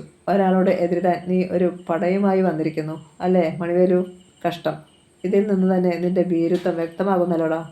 പക്ഷേ നീ ആണാണെങ്കിൽ ഒരാളെ ഒറ്റയ്ക്ക് നേരിടണം. മണിവേലു ഒന്ന് വിളറി എങ്കിലും പറഞ്ഞു. എൻ്റെ കാര്യം ഞാൻ തീരുമാനിക്കും. അത് മനസ്സിലായി. ഇത്രയും ആളിൻ്റെ പിൻബലമുണ്ടെങ്കിൽ ഇവിടെ മണിവേലുവിൻ്റെ ആവശ്യമില്ല. നിന്റെ സ്ഥാനത്ത് മന്ദബുദ്ധിയായ ഒരു കുട്ടി മതിയാവും. തൻ്റെ അഭിമാനത്തിൻ്റെ കടക്കിലാണിവൻ കത്തിവയ്ക്കുന്നതെന്ന് മണിവേലു അറിഞ്ഞു. തൻ്റെ ആണത്തത്തെ ചോദ്യം ചെയ്തിരിക്കുകയാണ്, അതും ഇത്രയും ആളുകളുടെ മുന്നിൽ വെച്ച്. അയാൾ ഒന്നുകൂടി ചുറ്റും നോക്കി. കർണൻ പറഞ്ഞത് അംഗീകരിക്കുന്ന മുഖഭാവമാണ് അവർക്കെന്ന് അയാൾക്ക് തോന്നി. പട്ടികൾ. അപ്പോൾ കർണൻ്റെ ശബ്ദം പിന്തുടർന്നെത്തി. മണിവേലു, നീ ആണാണെങ്കിൽ, അമ്മയുടെ മുലപ്പാൽ കുടിച്ചവനാണെങ്കിൽ, ഒറ്റത്തന്തയ്ക്ക് പിറത്തവനാണെങ്കിൽ ഏകനായിട്ട് വാ. നിനക്ക് ഇഷ്ടമുള്ള ആയുധങ്ങളും എടുത്തോ. പക്ഷേ ഞാൻ നിരായുധനാണ്. മണിവേലു ഒന്നറച്ചു. പക്ഷേ അഭിമാനത്തിന് ക്ഷതമേറ്റിരിക്കുന്നു. താൻ ഇനി തൻ്റെ ആളുകളെയും കൂട്ടി ഇവനെ നേരിട്ടാൽ ജനം ഉള്ളിൽ ചിരിക്കും. താൻ ഉണ്ടാക്കിയെടുത്ത ഇമേജ് പോകും. അത് പാടില്ല. ഗറില്ലയെ പോലെ കൈകൾ വിരിച്ചു പിടിച്ച് പല്ലൊലിച്ചുകൊണ്ട് അയാൾ അലറി. ശരിയടാ, നിന്റെ വെല്ലുവിളി ഞാൻ ഏറ്റെടുത്തിരിക്കുന്നു. ആയുധമില്ലാത്തവനെ അങ്ങനെ തന്നെ നേരിടുന്നു ഞാനും. അയാൾ തൻ്റെ അനുചരന്മാരെ നോക്കി. നിങ്ങൾ മാറി നിൽക്കിൻ. ഞാനും ഇവനും തമ്മിലാണ് പോരാട്ടം. അനുചരൻ മുഖാമുഖം നോക്കി കണ്ണുകൾ കൊണ്ട് സംസാരിച്ചു. പിന്നെ പുറകോട്ടടി വെച്ചു. കർണനും മണിവേലുവും അഭിമുഖം നിന്നു. ജനം ശ്വാസമടക്കി. ശങ്കരൻ നെഞ്ചിൽ കൈവച്ചു. ഈ പോരാട്ടം നിനക്ക് വേണ്ടിയാണ്. ഈ നിമിഷം വരെ നിന്നെ ഞാൻ ശത്രുസ്ഥാനത്ത് നിർത്തിയിട്ടില്ല, കർണൻ ഓർമ്മിപ്പിച്ചു. നീ പോട പുല്ലേ. തടയാമെങ്കിൽ തടഞ്ഞോ എന്ന് പറഞ്ഞതും മണിവേലു കൈ വീശിയടിച്ചതും ഒന്നിച്ചായിരുന്നു. കർണൻ ഞൊടിയിടയിൽ കുനിഞ്ഞു. മണിവേലുവിൻ്റെ കൈ അന്തരീക്ഷത്തിൽ അർദ്ധവൃത്തം തീർത്തു. അതോടെ അയാളുടെ പക ആളിക്കത്തി. നീ അഭ്യാസിയാണോടാ കഴിവരുമോനെ. രണ്ടാമത്തെ അടി കർണനേറ്റു. അവൻ പിന്നോട്ട് വെച്ചു കലിങ്കിലേക്ക് ചാഞ്ഞു. മണിവേലു മുന്നോട്ട് കുതിച്ചു. കലിങ്കിൽ നിന്നും നിവരാൻ ഭാവിക്കുകയായിരുന്ന കർണൻ തൊഴിയേറ്റ് റോഡിലേക്ക് വീണു. ഒരു പതിഞ്ഞ നിലവിളി അവനിൽ നിന്നുണ്ടായി. മണിവേലു പൊട്ടിച്ചിരിച്ചു. ആ ചിരി അനുയായികൾ ഏറ്റുപിടിച്ചു. സന്തോഷം കൊണ്ട് മതിമറന്ന രാജമ്മ കടയിൽ നിന്ന് റോഡിലേക്ക് ഇറങ്ങി വന്നു. മണിവേലു കൈകൾ എളിയിൽ തിരുകി കാത്തു നിന്നു. വാടാ, എണീറ്റ് വാ. നിന്റെ കഴുത്ത് പിടിച്ച് ഞെരിച്ചൊടിക്കട്ടെ ഞാൻ. കർണൻ പതിയെ മുഖമുയർത്തി. അവൻ്റെ കണ്ണുകളിൽ രണ്ട് തീപ്പൊരികൾ വീണു. ജ്വലിക്കാൻ തുടങ്ങിയിരിക്കുന്നു. അവൻ എണീറ്റു. ശരീരത്തിൽ പറ്റിയ മണ്ണ് തട്ടിക്കളഞ്ഞു. അവൻ്റെ നീക്കം എന്തെന്നറിയാൻ കാത്തു നിൽക്കുകയായിരുന്നു മണിവേലു. പൊടുന്നനെ കർണൻ നിന്ന നിൽപ്പിൽ ഒന്ന് വട്ടം കറങ്ങി. കാൽപ്പത്തികൾ തറയിൽ അമർത്തി മേലേക്ക് കുതിച്ചു. അതിനിടെ വലതു കാൽപ്പത്തി ലംബമാക്കി വട്ടം കറക്കി. ഒരു ശബ്ദം. ആ പ്രയോഗം മിന്നലിൻ്റെ വേഗത്തിലായിരുന്നു. ജനം കണ്ണു ചെമ്മി. വല്ലാത്തൊരു നിലവിളിയോടെ മണിവേലു റോഡിൽ മൂക്കുകുത്തി. അവൻ്റെ കാൽപ്പത്തി കൊണ്ടുള്ള അടി അയാളുടെ കഴുത്തിനാണ് കിട്ടിയത്. തറയിൽ വീണ മണിവേലുവിനെ കർണൻ പിടിച്ചുയർത്തി. അവൻ്റെ മടക്കിയ കാൽമുട്ട് ഉൽക്കയായി മേലേക്കുയർന്നു. മണിവേലുവിൻ്റെ അടിവയർ പിളർന്നു. കർണൻ്റെ ചുരുട്ടിയ കൈത്തലങ്ങൾ കുടം പോലെ അയാളുടെ നെഞ്ചിൽ ആഞ്ഞാഞ്ഞു പതിച്ചു. പിന്നോട്ട് തെറിച്ച അയാൾക്ക് ഒരു ലോറിയുടെ സൈഡിൽ ചെന്നിടിച്ചു. ശങ്കരനും കടയ്ക്ക് പിന്നിൽ മറഞ്ഞു നിന്നിരുന്ന ആ പെൺകുട്ടിക്കും സന്തോഷം കൊണ്ട് ഒന്ന് കൈയടിക്കണമെന്ന് തോന്നി. പക്ഷേ ലോറിക്കരികിലേക്ക് പാഞ്ഞെത്തി മണിവേലുവിൻ്റെ മുഖം ലാക്കാക്കി ആഞ്ഞടിച്ച കർണൻ്റെ കൈ അയാൾ തടഞ്ഞു. തിരിച്ചടിച്ചു. പൊരിഞ്ഞ പോരാട്ടം. ആ റോഡിൽ അവർ രണ്ട് കാട്ടുമൃഗങ്ങളായി. എതിരാളിയെ കൊല്ലാതെ അല്ലെങ്കിൽ ഒരെണ്ണം രക്ഷപ്പെട്ടു പോകാതെ അവസാനിക്കാത്ത മൃഗയുദ്ധം. ആക്രമണങ്ങളും പ്രത്യാക്രമണങ്ങളും അട്ടഹാസങ്ങളും. പരിസരത്തെ വീടുകളിൽ നിന്നെല്ലാം ആളുകൾ ഓടിയെത്തി. കാളിയും സുഗന്ധിയുമൊക്കെ ഉണ്ടായിരുന്നു അക്കൂട്ടത്തിൽ. റോഡിൻ്റെ ഇരുഭാഗത്തും വാഹനങ്ങളുടെ നീണ്ട നിര. ആളുകളെല്ലാം ഇറങ്ങി നിന്ന് അമ്പരപ്പോടെ നോക്കുകയാണ്. കർണനും മണിവേലുവും തളർന്നു തുടങ്ങിയിരുന്നു. പെട്ടെന്ന് കർണനൊന്ന് വെട്ടിത്തിരിഞ്ഞതും കൈമുട്ടുകൊണ്ട് മണിവേലുവിൻ്റെ മൂക്കിൽ ആഞ്ഞിടിച്ചതും ഒന്നിച്ചായിരുന്നു. ഹാ! അയാൾ നിലവിളിച്ചു പോയി. മൂക്കിൻ്റെ പാലം ഒടിഞ്ഞു തകർന്നതുപോലെ ചോരത്തുള്ളികൾ ഇറ്റുവീണു. മണിവേലു പതറി. ആ സമയം മതിയായിരുന്നു കർണന്. അവൻ അയാളെ അടിച്ചമർത്തി. മണിവേലു വീണു. അനുചരർ മുഖാമുഖം നോക്കി. കിടന്നു ഞരങ്ങുകയാണ് അവരുടെ നേതാവ്. വർഷങ്ങളായി അവിടെ വിറപ്പിച്ചു കൊണ്ടിരുന്ന ഗുണ്ട. ആർക്കും അത് വിശ്വസിക്കാനായില്ല. സന്തോഷം കൊണ്ട് ശങ്കരൻ്റെ കണ്ണുകൾ നിറഞ്ഞു തുളുമ്പി. എന്നാൽ വെട്ടിക്കീറിടാവനെ എന്നലറിക്കൊണ്ട് മണിവേലുവിൻ്റെ അനുചരർ ആയുധങ്ങളുമായി കർണൻ്റെ മേൽ പറന്നു വീണു. എല്ലാം കണ്ടുകൊണ്ട് നിൽക്കുകയായിരുന്ന സുഗന്ധിയുടെ കണ്ടത്തിൽ ഒരു ആർത്തനാദം കുടുങ്ങി. അത് അപ്രതീക്ഷിതമായിരുന്നു. മണിവേലു തോറ്റു കഴിഞ്ഞപ്പോൾ യുദ്ധം അവസാനിച്ചു എന്ന് കരുതിയ കർണന് തെറ്റി. വെട്ടിക്കീറിടാവനെ എന്ന അലർച്ച കേട്ട് കർണൻ തിരിഞ്ഞപ്പോഴേക്കും ആയുധമേന്തിയ ഗുണ്ടകളാൽ വലയം ചെയ്യപ്പെട്ടു കഴിഞ്ഞിരുന്നു അവൻ. ഇത്രയും പേരെ ജയിക്കാനാവില്ലെന്ന് അവനറിയാം. മരണം സുനിശ്ചിതം. ഒരുത്തൻ വീശിയ വടിവാളിൽ നിന്നും ഇഞ്ചുകളുടെ വ്യത്യാസത്തിൽ അവൻ തെന്നിമാറി. ഇവിടെ ശക്തിയല്ല, ബുദ്ധിയാണ് ആവശ്യം. പെട്ടെന്നാണ് അവൻ തൻ്റെ നേരെ വന്ന കടാര പിടിച്ച ഒരു കൈ തടഞ്ഞു. പിന്നെ പിടിച്ചൊന്ന് കറക്കി. തോളിൽ പിരിഞ്ഞതുപോലെ അയാൾ കടാരയിലെ പിടിവിട്ടു. കടാര കർണൻ്റെ കയ്യിൽ. മിന്നലിൻ്റെ വേഗത്തിൽ അവനത് തറയിൽ കിടന്നിരുന്ന മണിവേലുവിൻ്റെ കഴുത്തിലമർത്തി. ഒറ്റയൊരുത്തൻ അനങ്ങിപ്പോകരുത്. അവൻ്റെ ഗർജനത്തിൽ അവിടം കിടങ്ങി. ആയുധമേന്തിയ കുണ്ടകൾ ഒരുമാത്രം സ്തംഭിച്ചു നിന്നുപോയി. അപ്പോൾ വെടിച്ചില്ലുകൾ മാതിരി കർണൻ്റെ ശബ്ദം വീണ്ടും ചീറിയെത്തി. ആരെങ്കിലും ഇനി എന്നെ ആക്രമിച്ചാൽ ഈ കിടക്കുന്ന നിങ്ങളുടെ നേതാവിൻ്റെ കഴുത്തറുത്തിയുടെ ഇടും ഞാൻ. അവിടെ ചോര മരവിക്കുന്ന നിശബ്ദത വന്നു. മണിവേലുവിൻ്റെ ആളുകൾ ഇതികർത്തവ്യ മൂഢരായി പരസ്പരം നോക്കി. കർണൻ്റെ അഭാവത്തിൽ നിന്നും അവൻ പറഞ്ഞതുപോലെ തന്നെ പ്രവർത്തിക്കുമെന്ന് അവർക്ക് ഉറപ്പായിരുന്നു. ശ്വാസം വിലങ്ങിയതുപോലെ തോന്നി മണിവേലുവിന്. കത്തിമുന കൊണ്ട് തൻ്റെ കഴുത്ത് നീറുന്നുണ്ടോ? അയാൾക്ക് അങ്ങനെ തോന്നി. ആയുധങ്ങൾ താഴെ ഇടിനിടാ. കർണൻ്റെ അടുത്ത കൽപ്പന. അനുസരിക്കുകയെ മണിവേലുവിൻ്റെ ആളുകൾക്ക് നിർവാഹമുണ്ടായിരുന്നുള്ളൂ. ആയുധങ്ങൾ ഒച്ചയോടെ റോഡിൽ വീണു. ഇനി പിന്നോട്ട് മാറി നിൽക്കേൻ. അവർ അതും അനുസരിച്ചു. എല്ലാവരും അകന്നു കഴിഞ്ഞപ്പോൾ കർണൻ എണീറ്റു. ആയുധങ്ങളിൽ കണ്ണുകൾ പരതി നടന്നു. ഏതാണ്ട് 3 അടിയോളം നീളമുള്ള ഒരു വാൾ അവനെടുത്തു. ബാക്കിയുള്ളവ പെറുക്കി റോഡിന് താഴെയുള്ള കൊക്കയിലേക്ക് വലിച്ചെറിഞ്ഞു. മതി. ഈ വാൾ കയ്യിലുണ്ടെങ്കിൽ 10-15 പേർ വന്നാലും ചെറുത്ത് നിൽക്കാൻ കഴിയും. നല്ല തളർച്ചയുണ്ടായിരുന്നെങ്കിലും ഇരു കൈകളിലുമായി വാൾ ഉറപ്പിച്ചു പിടിച്ച് അവൻ നിവർന്നു നിന്നു. പിന്നെ ചുറ്റും നോക്കി. എടുത്തു കൊണ്ടുപോടവനെ. ഇനി ഗുണ്ടായുസം കാണിക്കാൻ ഇങ്ങോട്ട് വന്നാൽ ഈ വാൾ കൊണ്ട് തന്നെ എല്ലാ അവന്മാരെയും തീർക്കും ഞാൻ. രാജമ്മ പതിയെ ചായക്കടയ്ക്കുള്ളിലേക്ക് വലിഞ്ഞു. കടയുടെ പിറകിൽ നിന്നിരുന്ന പെൺകുട്ടി ആശ്വാസത്തോടെ ഒന്ന് നിശ്വസിച്ചു. കുഞ്ഞിനും ശങ്കരനും ഒന്ന് പൊട്ടിച്ചിരിക്കണമെന്ന് തോന്നി. ഗുണ്ടകൾ മുന്നോട്ട് വന്ന് തങ്ങളുടെ നേതാവിനെ പിടിച്ചുയർത്തി. തൻ്റെ സകല വിലയും നഷ്ടമായിരിക്കുന്നു. മണിവേലുവിൻ്റെ മുഖമുയർന്നില്ല. അല്ലെങ്കിൽ തന്നെ അതിനുള്ള ശക്തിയുമില്ലായിരുന്നു അയാൾക്ക്. അനുയായികൾ അയാളെ മുന്നോട്ട് നടത്തി. കർണൻ്റെ കണ്ണുകളിലെ തീ അണഞ്ഞിരുന്നില്ല. ഒന്ന് നിന്നടാ, അവൻ പറഞ്ഞു. മണിവേലുവും അനുയായികളും നിന്നു. നീ ഇപ്പോഴും എൻ്റെ ശത്രുവല്ല. ഈ സംഭവം ഇവിടം കൊണ്ട് അവസാനിപ്പിച്ചേക്കണം. അല്ലാതെ പാമ്പിനെ പോലെ പക മനസ്സിൽ അടുക്കി വെച്ചുകൊണ്ട് എൻ്റെ നേരെ വരരുത്. വന്നാൽ പോയിക്കോ. അവർ നടന്നുപോയി. ശങ്കരൻ ഓടിവന്ന കർണനെ കെട്ടിപ്പിടിച്ചു. നീയാടെ മോനെയാണ്. നല്ല ഉശിരുള്ളവൻ. എന്നാലും ചങ്കു കത്തുകായിരുന്നടാ. കർണൻ ചിരിച്ചു. പിന്നെ കൈകൾ വിടുവിച്ച് പതിയെ നടന്ന് കയറ്റം കയറി ശങ്കരൻ്റെ വീട്ടിലേക്ക് പോയി. മുകളിലെത്തിയപ്പോഴേക്കും അവൻ തീർത്തും അവശനായി. വടിവാൾ തറയിലിട്ടിട്ട് അവൻ പ്ലാവിൻ ചൂട്ടിലെ കരിയിലപ്പുറത്ത് നീണ്ടു നിവർന്നു കിടന്നു. എല്ലാം കണ്ടുകൊണ്ട് നിൽക്കുകയായിരുന്ന കാളിയും സുഗന്ധിയും ഓടിയെത്തി. ഇവിടെ കിടക്കണ്ട, വന്ന് തിണ്ണയിൽ കിടക്ക്, കാളി പറഞ്ഞു. നിഷേധഭാവത്തിൽ അവൻ തലയാട്ടി. സുഗന്ധിക്ക് അവനോടുള്ള പിണക്കം മഞ്ഞുതുള്ളികൾ കണക്കെ അലിഞ്ഞുപോയി. ആ ഭാഗത്ത് ആരാധന വന്നു. കുടിക്കാൻ വെള്ളം വേണോ? അവനൊന്ന് മൂളി. അവൾ വേഗം പോയി ഒരു മൊന്ത നിറയെ വെള്ളം കൊണ്ടുവന്ന് കൊടുത്തു. അവിടെ കിടന്നുകൊണ്ട് തന്നെ കർണൻ അത് വായിലേക്ക് ഒഴിച്ചു. കുറച്ച് കവിളത്തുകൂടിയും കഴുത്തിലൂടെയും ഒഴുകിപ്പോയി. ഇനി നിങ്ങൾ പോയിക്കോ. മൊന്ത തിരിച്ചു കൊടുക്കുന്നതിടയിൽ അവൻ പറഞ്ഞു. ഞാനൊന്ന് കണ്ണടയ്ക്കട്ടെ. സുഗന്ധി മൊന്ത വാങ്ങി. കർണൻ കണ്ണുകൾ അടച്ചു. അല്പനേരം കൂടി അവൻ നോക്കി നിന്നിട്ട് കാളിയും സുഗന്ധിയും പോയി. രാത്രി വന്നു. അന്ന് നേരത്തെ ശങ്കരൻ കടയിൽ നിന്ന് മടങ്ങിയെത്തി. 2 തവണയായി അയാൾ സാധനങ്ങളെല്ലാം വീട്ടിൽ കൊണ്ടുവന്നു വെച്ചു. ഇനി കുറെ കാലത്തേക്ക് ആ മണിവേലുവിൻ്റെ ശല്യം ഉണ്ടാവുകയല്ല. ആശ്വാസമായിരുന്നു ശങ്കരൻ്റെ ശബ്ദത്തിൽ. തൻ്റെ ഭാര്യയും മകളും ആ ഏറ്റുമുട്ടൽ കണ്ടതാണെങ്കിലും ഒരിക്കൽ കൂടി അയാളത് അവരെ പറഞ്ഞു കേൾപ്പിച്ചു. കർണൻ അപ്പോഴും പ്ലാവിൻ ചൂട്ടിൽ നിന്നും എണീറ്റിരുന്നില്ല. ശങ്കരൻ പോയി അവനെ വിളിച്ചു. ഗാഠനിദ്രയിൽ നിന്നും അവൻ ഉണർന്നു. പക്ഷേ എണീറ്റപ്പോൾ ശരിക്കും നടക്കാൻ വയ്യ. ശരീരത്തിന് ഇടിച്ചു പിഴിയുന്നത് പോലെയുള്ള വേദനയാണ്. നടക്കുമ്പോൾ കാലുകൾ പതറി. പിടിക്കണോ മോനെ? ശങ്കരൻ തിരക്കി. വേണ്ട. ഒരു വിധത്തിൽ അവൻ വന്ന് തിണ്ണയിലിരുന്നു. നീ ആ ഷർട്ടൊന്ന് അയക്കി പറഞ്ഞിട്ട് ശങ്കരൻ ഭാര്യയെ നോക്കി. ഞാൻ തേക്കുന്ന ആ കുഴമ്പിങ്ങോട്ട് എടുത്തേറി. വേണ്ട ശങ്കരേട്ടാ, എനിക്ക് കുഴപ്പമൊന്നുമില്ല. കർണൻ തടഞ്ഞു. നിനക്ക് കുഴപ്പമില്ല, പക്ഷേ നിന്റെ ശരീരത്തിൽ നല്ല ചതവുണ്ടെന്ന് എനിക്കറിയാം. അവൻ്റെ എതിർപ്പിനെ അവഗണിച്ച് ശങ്കരൻ തന്നെ ഷർട്ട് അഴിച്ചു. ഞാൻ അഴിക്കാം ചേട്ടാ. അവൻ ഷർട്ട് ഊരിമാറ്റി. ഇനി ഈ തിണ്ണലോട്ട് കിടന്നോ. അവൻ അനുസരിച്ചു. ശങ്കരൻ അവൻ്റെ ശരീരത്ത് കുഴമ്പ് പുരട്ടി. അപ്പോഴേക്കും കാളി ഉപ്പ് ചേർത്ത് തിളപ്പിച്ച വെള്ളം കൊണ്ടുവന്നു വെച്ചു. ശങ്കരൻ ഒരു തുണി അതിന്മേൽ മുക്കിപ്പൊഴിഞ്ഞ് അവൻ്റെ ശരീരം അമർത്തി. ഹാ, അവൻ പുളഞ്ഞു. സാരമല്ല മോനെ, ഉള്ളിൽ നീർക്കെട്ട് വല്ലതും ഉണ്ടെങ്കിൽ ഇതോടെ പോകും. വാതിൽക്കെ വന്ന സുഗന്ധി അവൻ്റെ ശരീരത്തിലേക്ക് നോക്കി നിന്നു. ചൂട് വെച്ച് കഴിഞ്ഞപ്പോൾ അവൻ്റെ ശരീരമൊന്ന് വിയർത്തു. വേദന തെല്ല് കുറഞ്ഞതുപോലെ. കുറച്ചു നേരം കൂടെ കിടന്നിട്ട് പോയി കുളിച്ചു വന്നോളൂ. ശങ്കരൻ ചൂട് പിടിച്ച തുണി ആ പാത്രത്തിൽ തന്നെ ഇട്ടു. മാനത്ത് നിലാവ് തല നീട്ടിയിരിക്കുന്നു. അരമണിക്കൂറോളം കഴിഞ്ഞപ്പോൾ കർണൻ എണീറ്റു. പുഴയിൽ പോയി കുളിച്ചപ്പോൾ വല്ലാത്ത സുഖം തോന്നി. തിരികെ വരുന്നത് കാത്തിരിക്കുകയായിരുന്നു ശങ്കരൻ. വേദന അറിയാതിരിക്കാൻ ഇനിയൊരു ഒറ്റമൂലി കൂടിയുണ്ട് പറഞ്ഞിട്ട് അയാൾ ബെഞ്ചിനടിയിൽ നിന്നും ഒരു കുപ്പിയും ഗ്ലാസും എടുത്തു. കർണൻ നോക്കി. തെളിനീർ പോലെ ഒരു ദ്രാവകം. വിശ്വസിച്ച് കുടിക്കാൻ കർണ. നല്ല ഒന്നാന്തരം വാറ്റ. പഴങ്ങളൊക്കെ ചേർത്ത് വാറ്റിയെടുത്തത്. വല്ലപ്പോഴും ഞാൻ ഒരു കുപ്പി വാങ്ങും പറഞ്ഞുകൊണ്ട് അയാൾ ഒരു 3/4 ഗ്ലാസോളം പകർന്ന് അവന് നീട്ടി. ആദ്യം കർണൻ ഒന്ന് മടിച്ചു. കുടിക്കടാ. പിന്നെയും നിർബന്ധം. അവനത് വാങ്ങി ഒറ്റ വലിക്ക് കുടിച്ചു. ചാരായമാണെന്ന് തോന്നാത്തേയില്ലായിരുന്നു. അത്രയ്ക്ക് സുഖം.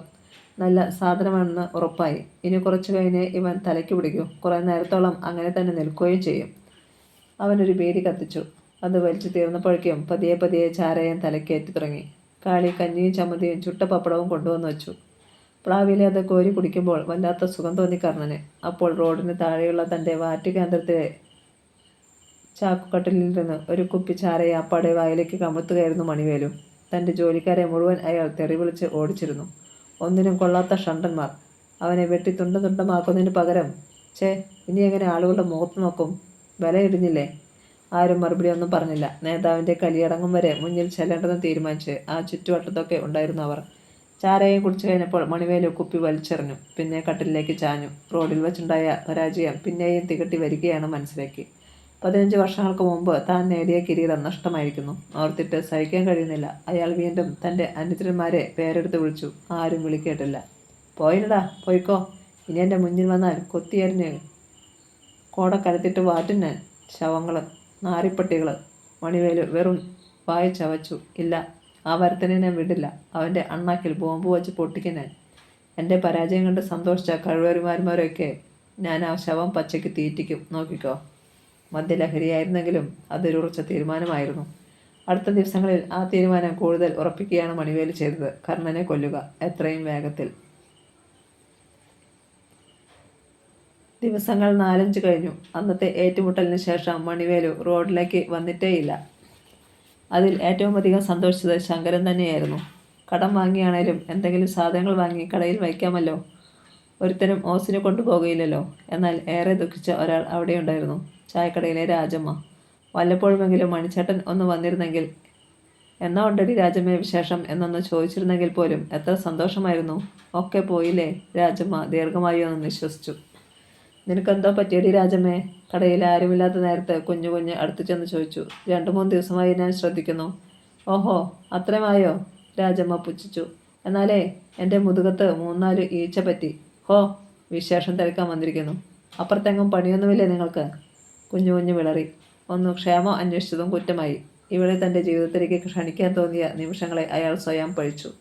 എന്തോ പിറുപിറുത്തുകൊണ്ട് അയാൾ പോയി. കർണൻ്റെ ശരീരവേദനയൊക്കെ കുറഞ്ഞിരുന്നു. കോരിഞ്ചി കിളച്ചു മാറ്റിയ ഭാഗത്ത് അവൻ തടമെടുത്ത് പുതിയ ഇഞ്ചി നട്ടു. ഉച്ചഭക്ഷണം കഴിഞ്ഞിട്ട് പ്ലാവിൻ്റെ ചുവട്ടിൽ വിശ്രമിക്കുമ്പോൾ താഴെ രാജമ്മയുടെ ചായക്കടയ്ക്ക് പിന്നിൽ എരിപ്പൊരി വെയിലത്ത് ആ പെൺകുട്ടി ജോലി ചെയ്തുകൊണ്ടിരിക്കുന്നത് കണ്ടു. അവൾ ആരാ എങ്ങനെ അടിമവേല ചെയ്യാൻ? അവൻ ചിന്തിച്ചു. അപ്പോഴാണ് സുഗന്ധി അങ്ങോട്ട് വന്നത്. കർണൻ ആ പെൺകുട്ടിയെക്കുറിച്ച് അവളോട് തിരക്കി. കർണൻ്റെ അടുത്ത് നിന്ന് അല്പം അകലെ മാറി ഒരു കല്ലിൽ ഇരുന്നു കൊണ്ട് സുഗന്ധി പറഞ്ഞു. അവളുടെ പേര് നീരജ. കടയിലെ കുഞ്ഞു കുഞ്ഞു ചേട്ടൻ്റെ ഒറ്റ മോളാ. എന്നിട്ടാണോ അവളെ കൊണ്ടിങ്ങനെ വിശ്രമമില്ലാതെ ജോലി ചെയ്യിക്കുന്നത്? സുഗന്ധിയുടെ മുഖത്ത് വിഷാദം പൂണ്ട ഒരു ചിരിയുണ്ടായി. വെറുതെ ഇരിക്കാനോ വിശ്രമിക്കാനോ ആ രാജമ്മ സമ്മതിച്ചിട്ട് വേണ്ടേ? പാതിരാത്രി വരെ പണി കാണും. വെളുപ്പം കാലത്ത് പിന്നെയും തുടങ്ങും. ആ കുട്ടിക്ക് ഒന്ന് തലച്ചായ്ക്കാൻ സമയം കിട്ടുന്നത് 2-3 മണിക്കൂറുകൾ മാത്രമാണ്. കർണന് വിഷമം തോന്നി. മകളെ ഇങ്ങനെ ജോലി ചെയ്യിക്കുന്നതിന് രാജമ്മയ്ക്ക് പ്രയാസമില്ലേ? എന്തിന്? അതവരുടെ മകളല്ലോ. കുഞ്ഞു കുഞ്ഞു ചേട്ടൻ്റെ 2ാം ഭാര്യയാണ് രാജമ്മ. ആദ്യ ഭാര്യ മലമ്പനി വന്ന് മരിച്ചുപോയി. അന്ന് കടയിൽ ജോലിക്ക് നിന്നവളാണ് രാജമ്മ. പിന്നെ പതിയെ അവൾ കുഞ്ഞു കുഞ്ഞു ചേട്ടൻ്റെ ഭാര്യയായി. അതോടെ നീരജയുടെ കഷ്ടകാലവും തുടങ്ങി. സുഗന്ധി ദീർഘമായി ഒന്ന് നിശ്വസിച്ചു. കർണൻ താഴേക്ക് നോക്കി. നീരജ ജോലിക്കിടയിൽ ഓടിച്ചെന്ന് അവിടെയിരുന്ന ഒരു കലത്തിൽ നിന്ന് വെള്ളമെടുത്ത് കുടിക്കുന്നു. അപ്പോൾ അവൻ തൻ്റെ മകളെ ഓർത്തു. അവളും സീതയും ഇപ്പോൾ എവിടെയായിരിക്കും? സംരക്ഷിക്കാൻ താൻ ഇല്ലാത്തതിനാൽ എവിടെയെങ്കിലും വീട്ടുവേലയ്ക്കോ മറ്റോ? അങ്ങനെ ചിന്തിച്ചപ്പോൾ തന്നെ ചങ്കിടിച്ചു. അവസാനം ഇവളുടെ പ്രതിരൂപമായി തൻ്റെ മോൾ കൊച്ചുറാണിയും. ഈശ്വര, അങ്ങനെയൊന്നും സംഭവിക്കരുതേ. കണ്ണുകളടച്ച് അവൻ പ്രാർത്ഥിച്ചു. കൊച്ചുറാണി അപ്പോൾ ആശുപത്രിയിൽ സുഖം പ്രാപിച്ചു കഴിഞ്ഞിരുന്നു. അന്ന് റൗണ്ട്സിനെത്തിയ ഡോക്ടർ സീതയോട് എന്തോ പറഞ്ഞു. ചിരിച്ചുകൊണ്ട് റൊട്ടി പാലിൽ മുക്കി കഴിക്കുന്ന അവളോട് ചോദിച്ചു. മോൾക്ക് ഈ ആശുപത്രി അങ്ങ് പിടിച്ചുപോയെന്ന് തോന്നല്ലോ. അയ്യേ, കൊച്ചുറാണി നെറ്റി ചൊളിച്ചു. എന്ത് നാറ്റമ്മ ഇവിടെ? ഏയ്, സീത മകളെ തടഞ്ഞു. എന്താ നീ പറയുന്നത്? നേരല്ലേ? അമ്മയ്ക്ക് നാറുന്നില്ലേ? നിഷ്കളങ്കമായ ചോദ്യം. സീതയ്ക്ക് ഉത്തരം പറയാനായില്ല. വിളറിയ ഭാവത്തിൽ അവൾ ഡോക്ടറെ നോക്കി. അത് ശ്രദ്ധിക്കാതെ ഡോക്ടർ പറഞ്ഞു. ഇന്നുകൂടെ മോള് നാറ്റം സഹിച്ചാൽ മതി. നാളെ മോൾക്ക് വീട്ടിൽ പോകാം. റാണി മോൾക്ക് സന്തോഷമായി. പക്ഷേ സീതയുടെ നെഞ്ചു പിടഞ്ഞു. ഒരു രാത്രിയും കൂടി ഇവിടെ കഴിയാം. അത് കഴിഞ്ഞ് എങ്ങോട്ട് പോകും? റാണിമോൾ എന്തോ ചോദിച്ചതുപോലും അവൾ കേട്ടില്ല. അനിശ്ചിതത്വത്തിൻ്റെ നാൽക്കവലയിൽ എങ്ങോട്ട് പോകണം എന്നറിയാതെ നിൽക്കുകയായിരുന്നു അവൾ. തിരിച്ച് വാടക വീട്ടിലേക്ക് ചെന്നാൽ സൂര്യമൂർത്തിയുടെ ആളുകൾ തേടിവരും എന്ന കാര്യത്തിൽ അവർക്ക് യാതൊരു സംശയമേ ഉണ്ടായിരുന്നില്ല. അത് ശരിയുമായിരുന്നു. കർണനോ ഭാര്യയോ ആ വീട്ടിലേക്ക് തിരിച്ചു ചെല്ലുന്നുണ്ടോ എന്ന് ശ്രദ്ധിക്കുവാൻ മൂർത്തി ആളിനെ നിയോഗിച്ചിട്ടുണ്ടായിരുന്നു. ഏതെങ്കിലും ഒരു ദിവസം അവർ അവിടെ തിരിച്ചെത്തുമെന്ന പ്രതീക്ഷയിലായിരുന്നു മൂർത്തി. അതുകൊണ്ട് തന്നെ ഇനി അടുത്ത കാലത്തെങ്ങും ആ വീട് ആർക്കും വാടകയ്ക്ക് കൊടുക്കാതിരിക്കാനായി 2 വർഷത്തെ വാടക അതിൻ്റെ ഉടമസ്ഥന് അഡ്വാൻസായി കൊടുത്തിരിക്കുകയാണ് സൂര്യമൂർത്തി. എങ്കിലും കർണനെയും കുടുംബത്തെയും കുറിച്ചുള്ള അന്വേഷണം ഇപ്പോഴും നിർത്തിയിട്ടില്ല അയാൾ. അതുമാത്രമല്ല, തൻ്റെ സ്പിരിറ്റ് ലോറി തട്ടിയെടുത്തവനെയും തിരഞ്ഞുകൊണ്ടിരിക്കുകയാണ് അയാൾ. തേടുന്നവരെ എന്നു കണ്ടെത്തിയാലും മരണത്തിൽ കുറഞ്ഞൊരു ശിക്ഷ നൽകാനില്ലെന്ന് മനസ്സിൽ അടിവരയിട്ട് എഴുതി ചേർത്തിരുന്നു അയാൾ. രാത്രി ഇരുണ്ട് വെളുത്തു. കൊച്ചുറാണിയെ ആശുപത്രിയിൽ നിന്നും ഡിസ്ചാർജ് ചെയ്തു. സീതയും റാണിമോളും പുറത്തു വന്നു. നമ്മൾ വീട്ടിലേക്കല്ലേ അമ്മേ പോണത്? അച്ഛൻ നമ്മളെ നോക്കിയിരിക്കില്ലേ? റാണിമോൾ തിരക്കി. സീത ഒന്ന് മൂളുക മാത്രം ചെയ്തു.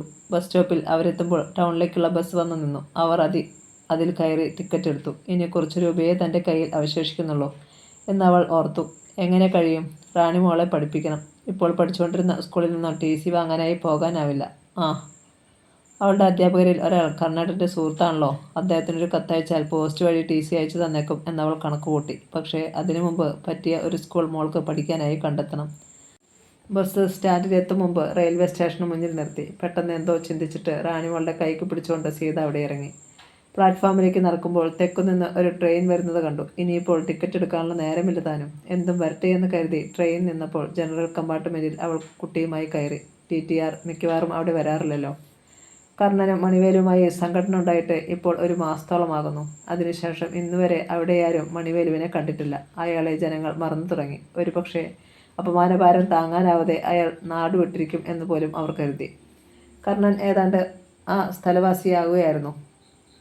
മലയാണെങ്കിലും കുറേ വസ്തു ഉണ്ടായിരുന്നു ശങ്കരന്. പണ്ട് കുടിയേറിയ കാലത്ത് വെട്ടിപ്പിടിച്ചതാണ്. പക്ഷേ പഴയ ആരോഗ്യമൊക്കെ നഷ്ടമായ ശങ്കരൻ കൃഷി കുറച്ചു വന്നു. ഇപ്പോൾ അല്പസ്ഥലം ഒഴികെ ബാക്കിയുള്ളത് മുഴുവൻ കാട് പിടിച്ചു കിടക്കുകയായിരുന്നു. കർണൻ കുറേശ്ശെയായി കാട് വെട്ടി തീയിട്ടു. പിന്നെ അവിടെ കിളച്ചു മറിച്ചു. നല്ല വളക്കൂറുള്ള മണ്ണ്. ഇവിടെ കൃഷി ഇറക്കിയാൽ 100 മേനി വിളയുമെന്ന് അവനറിയാമായിരുന്നു. അവനവിടെ വാഴയും ചേനയും ചേമ്പും കാച്ചിലുമൊക്കെ നട്ടുപിടിപ്പിച്ചു. ഒരു വലിയ തുണ്ട് ഭൂമി നിറയെ കപ്പത്തണ്ടും നട്ടു. മഴ കുറവായതിനാൽ ഓലിയിൽ നിന്നും വെള്ളം കോരി കൊണ്ടൊഴിച്ചാണ് കപ്പ കിളിർപ്പിച്ചത്. വട്ടയില കൊണ്ട് കുമ്പിളുണ്ടാക്കി കപ്പത്തണ്ടിന് മുകളിൽ തൊപ്പി പോലെ വയ്ക്കുകയും ചെയ്തു. കപ്പത്തണ്ട് കിളിർത്തപ്പോഴേക്കും അതെടുത്തു മാറ്റി. അങ്ങനെ നല്ലൊരു കൃഷിക്കാരനായി അവ മാറിക്കൊണ്ടിരിക്കുകയായിരുന്നു. എന്നാൽ ആളുകൾ ചിന്തിച്ചതുപോലെ മണിവേലു ഒരിടത്തും പോയിരുന്നില്ല. തൻ്റെ വാറ്റ് കേന്ദ്രത്തിൽ തന്നെ ഉണ്ടായിരുന്നു അയാൾ. തൽക്കാലം ഒന്ന് ഒതുങ്ങി നിന്നുവെന്നേയുള്ളൂ. ഏതാനും ദിവസത്തിനുള്ളിൽ അയാൾ ഒരു ബോംബുണ്ടാക്കി. വൈകിട്ട് കർണൻ റോഡിൽ എത്താറുള്ള സമയം തിരക്കിയിറങ്ങി യാത്രയായി. ഞങ്ങളും കൂടെ വരാൻ മണിച്ചേട്ടാ, വാറ്റുകാർ പറഞ്ഞു. ഒരു പട്ടിയും വരണ്ടടാ. അയാൾ പേപ്പറിൽ ബോംബും പൊതിഞ്ഞ് കയ്യിൽ വച്ചു നടന്നു. കർണൻ ശങ്കറിൻ്റെ കടയ്ക്ക് മുന്നിൽ ഒരു ബെഞ്ചിൽ ഇരിക്കുന്നത് അയാൾ കണ്ടു. അണപ്പല്ലുകൾ ഞെരിഞ്ഞമർന്നു. നടപ്പിന് വേഗത കൂടി. മണിവേലു അടുത്ത് തറയപ്പോഴാണ് ആരോ കണ്ടത്. അയ്യോ മണിവേലു! കർണൻ ഞെട്ടിത്തിരിഞ്ഞു. റോഡിന് അപ്പുറത്തു നിന്നും ബോംബ് ഓങ്ങിക്കൊണ്ട് കുതിക്കുകയായിരുന്നു അയാൾ. ആ നിമിഷമാണത് സംഭവിച്ചത്. റോഡിൽ ഇറക്കമിറങ്ങി പാഞ്ഞു വരികയായിരുന്നു ഒരു സിയറ കാർ. റോഡിന് അപ്പുറത്തുകൂടി പോകുകയായിരുന്ന മനുഷ്യൻ പെട്ടെന്ന് ഇപ്പുറത്തേക്ക് വരുമെന്ന് അതിൻ്റെ ഡ്രൈവറും കണക്കുകൂട്ടി കാണില്ല. കർണനെ കണ്ടതിൻ്റെ ആവേശത്തിൽ പരിസരം മുഴുവൻ മറന്ന് കയ്യിൽ ബോംബ് ഓങ്ങി പിടിച്ചുകൊണ്ട് റോഡ് കുറുകെ കടന്ന മണിവേലുവിൻ്റെ ശരീരത്തിൽ അത് വന്നിടിച്ചു. ആ മണിവേലുവിൻ്റെ അലർച്ച ദിഗന്തം പിളർന്നു. സിയറയുടെ ഡ്രൈവർ വണ്ടി ഇടത്തേക്ക് വെട്ടിച്ച് ബ്രേക്ക് അമർത്തി. 4-5 മീറ്ററോളം മുന്നിലാണ് മണിവേലു ചെന്ന് വീണത്, റോഡിന് മറുവശത്ത്. അപ്പോഴും അയാൾ ബോംബിലെ പിടി വിട്ടിരുന്നില്ല. ഠേ! ആ ജംഗ്ഷനെ കിടിലം കൊള്ളിക്കുന്ന ഒരു സ്ഫോടനം. എന്താണ് ഉണ്ടായതെന്നറിയാതെ ആളുകൾ ഞെട്ടിത്തിരിഞ്ഞു. സിയറേക്കാരൻ ഭയന്നുപോയി. അയാൾ പെട്ടെന്ന് ഗിയർ ചേഞ്ച് ചെയ്ത് ആക്സിലേറ്റർ ഞെരിച്ചു. അത് വെടിയുണ്ട പോലെ പാഞ്ഞുപോയി. ശങ്കറിൻ്റെ കടയ്ക്ക് മുന്നിലെ ബെഞ്ചിൽ നിന്നും കർണൻ ചാടി എണീറ്റു. ശരിക്കും മണിവേലുവിന് എന്താണ് സംഭവിച്ചിരിക്കുന്നതെന്ന് അറിയില്ല. അയാൾ കിടന്നിരുന്ന ഭാഗം മുഴുവൻ കനത്ത കറുത്ത പുകയായിരുന്നു. അയാളെ സിയറ ഇടിച്ചു തെറിപ്പിക്കുന്നത് ഒരു മിന്നായം പോലെയേ കാണുവാൻ കഴിഞ്ഞിരുന്നുള്ളൂ. സെക്കൻഡുകൾക്കുള്ളിലാണല്ലോ എല്ലാം നടന്നത്. ചായക്കടയിൽ നിന്നും രാജമ്മയും കുഞ്ഞുകുഞ്ഞുമൊക്കെ ഓടി ഇറങ്ങി വന്നു. മണിവേലു വന്നത് അവരാരും കണ്ടിരുന്നില്ല. ആരാ, എന്താ ഉണ്ടായത്? രാജമ്മ അടുത്ത കടക്കാരൻ ചെറിയാച്ചനോട് തിരക്കി. ആർക്കറിയാം, ആരാണ്ട് ബോംബെറിഞ്ഞ പോലെ തോന്നിയത്, ചെറിയാച്ചൻ പറഞ്ഞു. ശരിയാ, ഒരു വണ്ടി വെച്ചലക്കി പോകുന്നത് ഞാനും കണ്ടായിരുന്നു, കുഞ്ഞു പിന്താങ്ങി. ബോംബ് പൊട്ടിയപ്പോൾ ഉണ്ടായ പുക പതിയെ അടങ്ങിത്തിറങ്ങിയിരുന്നു. അതിനുള്ളിൽ റോഡിൽ കിടന്ന് ഒരു മനുഷ്യൻ പുഴുവിനെ പോലെ പുളയുന്നത് ഏവരും കണ്ടു. റോഡിൽ ചിതറിക്കിടക്കുന്ന ചോരത്തുള്ളികൾ, കരിഞ്ഞ മാംസത്തിൻ്റെ ഗന്ധം. അപ്പോഴും അത് മണിവേലുവാണെന്ന് അധികം ആർക്കും മനസ്സിലായിരുന്നില്ല. സംഭവത്തിൻ്റെ ഭീകരാവസ്ഥയെക്കുറിച്ചറിഞ്ഞ് അപ്പോഴേക്കും ആളുകൾ പതിയെ പിൻവലിയാൻ തുടങ്ങി. ഇനി ഇവിടെ നിന്നാൽ പോലീസിൻ്റെ ചോദ്യങ്ങൾക്ക് ഉത്തരം പറയേണ്ടി വരുമെന്ന് അവർക്കറിയാം. മാത്രവുമല്ല, മറ്റാരെയും കിട്ടിയില്ലെങ്കിൽ പോലീസ് കിട്ടുന്നവരെ പ്രതി ചേർക്കുമെന്നും അറിയാം. അപ്പോൾ പിന്നെ പൊല്ലാപ്പുകൾ ഒഴിവാക്കുന്നതല്ലേ നല്ലത്. ചെറിയാച്ചനും മറ്റും കടയടച്ച് സ്ഥലം വിട്ടു. റോഡിൽ നിർത്തിയിരുന്ന വണ്ടികൾക്കും പെട്ടെന്ന് ജീവൻ വെച്ചു. എത്രയും വേഗത്തിൽ അവിടെ നിന്ന് അകലാനാണ് എല്ലാവർക്കും ധൃതി. അതാരാണെന്നറിയാമോ? ചരിക്കുന്ന മാംസപിണ്ഡത്തിലേക്ക് നോക്കിക്കൊണ്ട് രാജമ്മ ആരോടോ തിരക്കി. മണിവേലുവാ, കർണന് ബോംബെറിയാൻ വന്നുകൊണ്ടുണ്ടായ ഫലമാ. ഇതാനേ പറയുന്നത്, ദൈവം എന്നൊരാളുണ്ടെന്ന്. കണ്ടില്ലേ കിടക്കുന്നത്? പറഞ്ഞിട്ട് ആ മനുഷ്യനും സ്ഥലം വിട്ടു. എൻ്റെ ദൈവമേ! രാജമ്മ നെഞ്ചിൽ കൈവച്ചു പോയി. മണിച്ചേട്ടൻ്റെ പേരിൽ ഒത്തിരി അഹങ്കരിച്ചിട്ടുള്ളവളാണ് താനെന്ന് അവൾ ഓർത്തു. പക്ഷേ ഇനി മണിവേലുവിനെ കൊണ്ട് യാതൊരു പ്രയോജനമില്ലെന്ന് മനസ്സിലാക്കിയ രാജമ്മയും പെട്ടെന്ന് കർമ്മനിരതയായി. രോഷത്തോടെ അവർ കുഞ്ഞുവിനെ നോക്കി. നിങ്ങളിത് എന്നാ വായി നോക്കി നിൽക്കുക മനുഷ്യനെ? വെക്കം കടയടച്ചോ? ഇന്ന് നമ്മളിവിടെ ഇല്ലായിരുന്നോ? മനസ്സിലായോ?